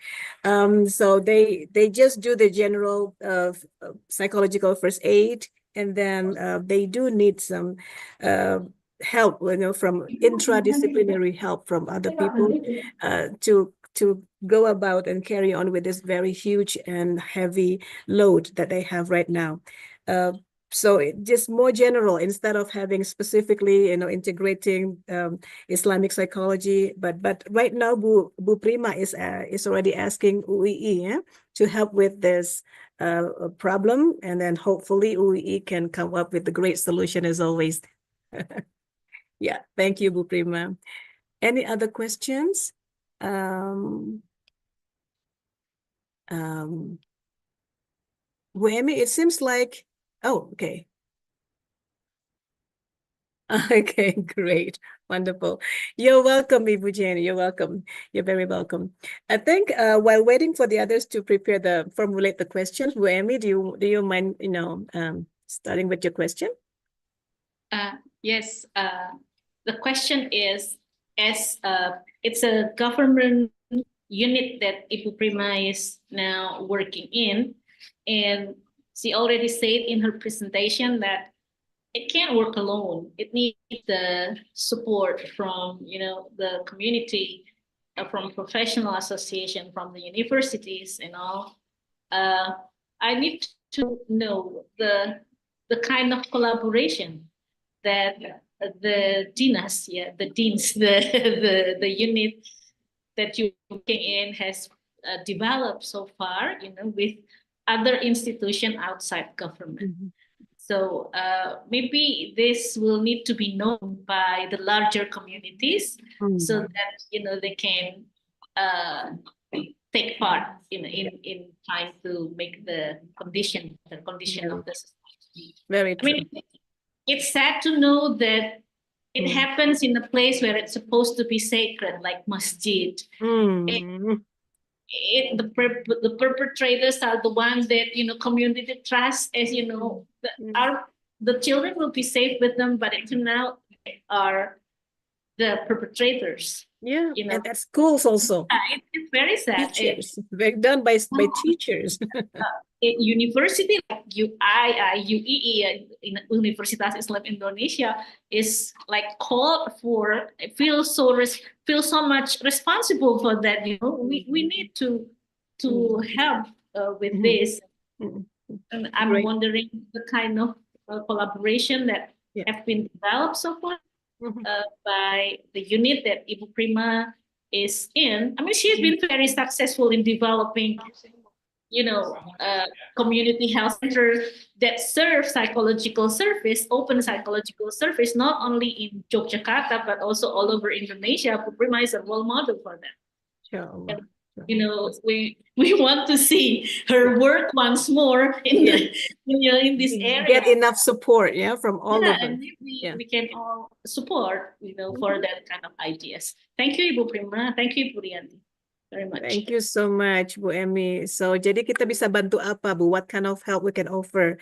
Because there are so many people here that are so concerned with the same issues, but we don't know, tidak tahu. We don't know too much about this work that you've been doing. Anda sudah menjadi inspirasi se-Indonesia ini. Luar biasa, Bu Prima. So, gimana, Bu Prima? How can we help them? Terima kasih, Bu Emi ini teman saya sejak di SMA. Insya Allah. SMP, sejak di SMP. Banyak sekali yang dapat dilakukan, tapi kalau sampai ke rincinya sepertinya memang perlu rapat. Jadi nanti bagi tugas. Tapi yang sudah kami lakukan dengan Himsi, kami sedang menangani kasus yang baru viral 22. Jadi pelaku mengatakan bahwa korbannya ada 22 orang. Ini Himsi sudah beberapa kali terjun dan kemarin sempat memotivasi keluarga yang tidak mau untuk melakukan pemeriksaan. Jadi hasil pemeriksaan psikologis itu diperlukan sebagai bukti di pengadilan. Jadi kalau si korban maupun orang tuanya tidak bersedia, itu ya nanti pelaku akan melenggang keluar dari tahanan. Jadi kami kemarin sudah berkolaborasi seperti itu dan berharap nanti teman-teman dari Himsi dapat terus membantu. Jadi dalam mimpi saya, kalau yang teman-teman organisasi profesi itu bisa masuk lewat di bidang pengabdian masyarakat. Sama juga dengan di perguruan tinggi, apakah dengan donasi pengabdian masyarakat, ataupun dengan menerjunkan mahasiswanya. Nanti kita seperti Bu Menuk sampaikan ya, pelatihan berjenjang. Jadi dari universitas, dari perguruan tinggi melatih para kader misalnya untuk minimal mungkin deteksi dini dulu dan hal-hal yang dilakukan yang non profesional. Sedangkan bagi yang sudah betul-betul penyimpangannya parah nanti di-refer ke psikolog. Wait, Masya Allah. Gak kebayang susahnya, Bu. All right. So actually, there are a lot of things that they need help with, right? And recently, they have collaborated with HIMSI, the Organization for Indonesian Psychologists, in terms of psychological check that is very much needed to bring to the police office, of course. Otherwise, the perpetrator will just go free without any justice going on. And then if we do need to meet together and then discuss about this so we can find intradisciplinary solution for this very huge load and project. And then through pengabdian pada masyarakat is the social involvement, responsibility of all of the lecturers and perhaps the lecturers can help send the volunteers to help with the project, and then conducting training for trainers, and then at least do the early detection for the the easiest part, but the hardest part, such as dealing with the counseling, perhaps the psychologist can help with the counseling matter. Demikian, Ibu. I hope that helps. Yeah. Wow, that's a huge project, Ibu. Huge project, mashallah.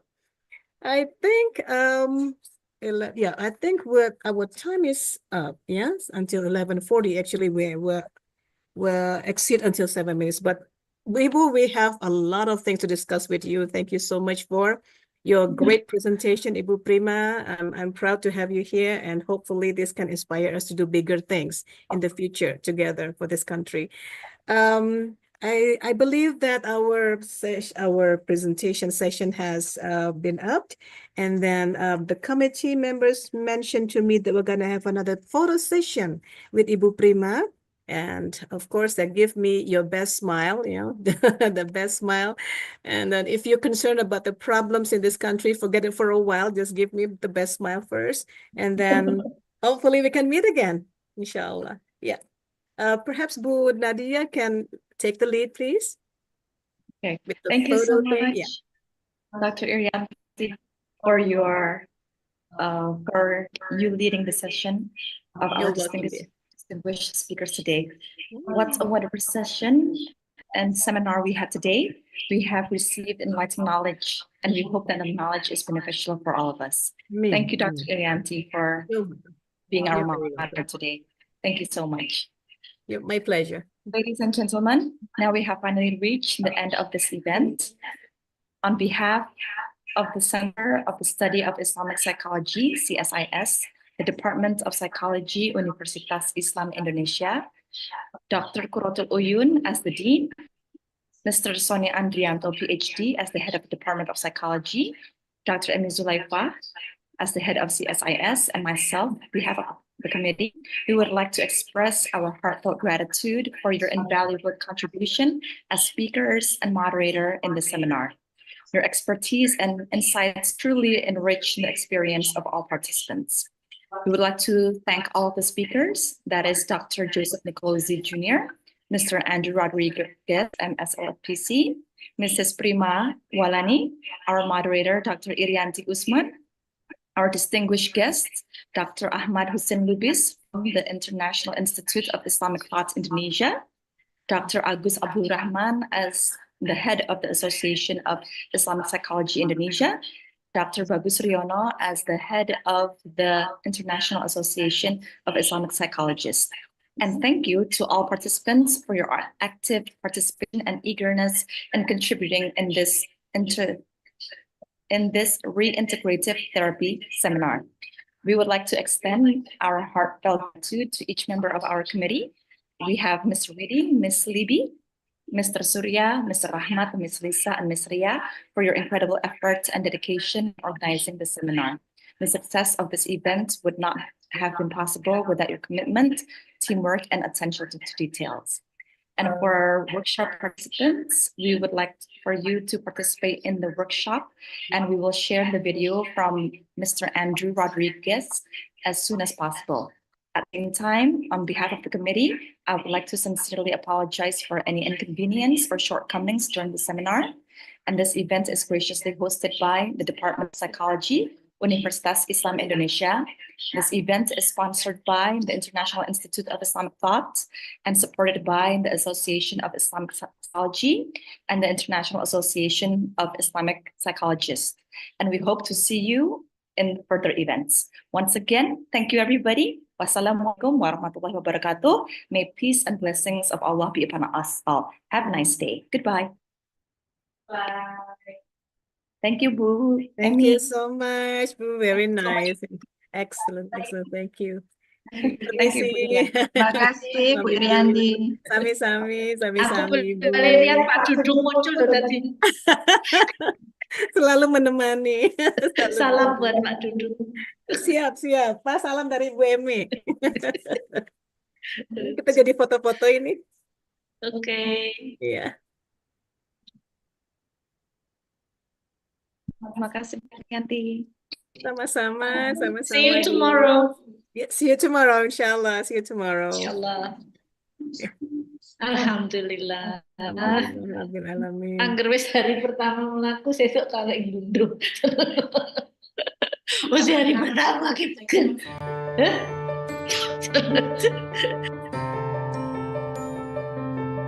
Ini kita jadi foto ya.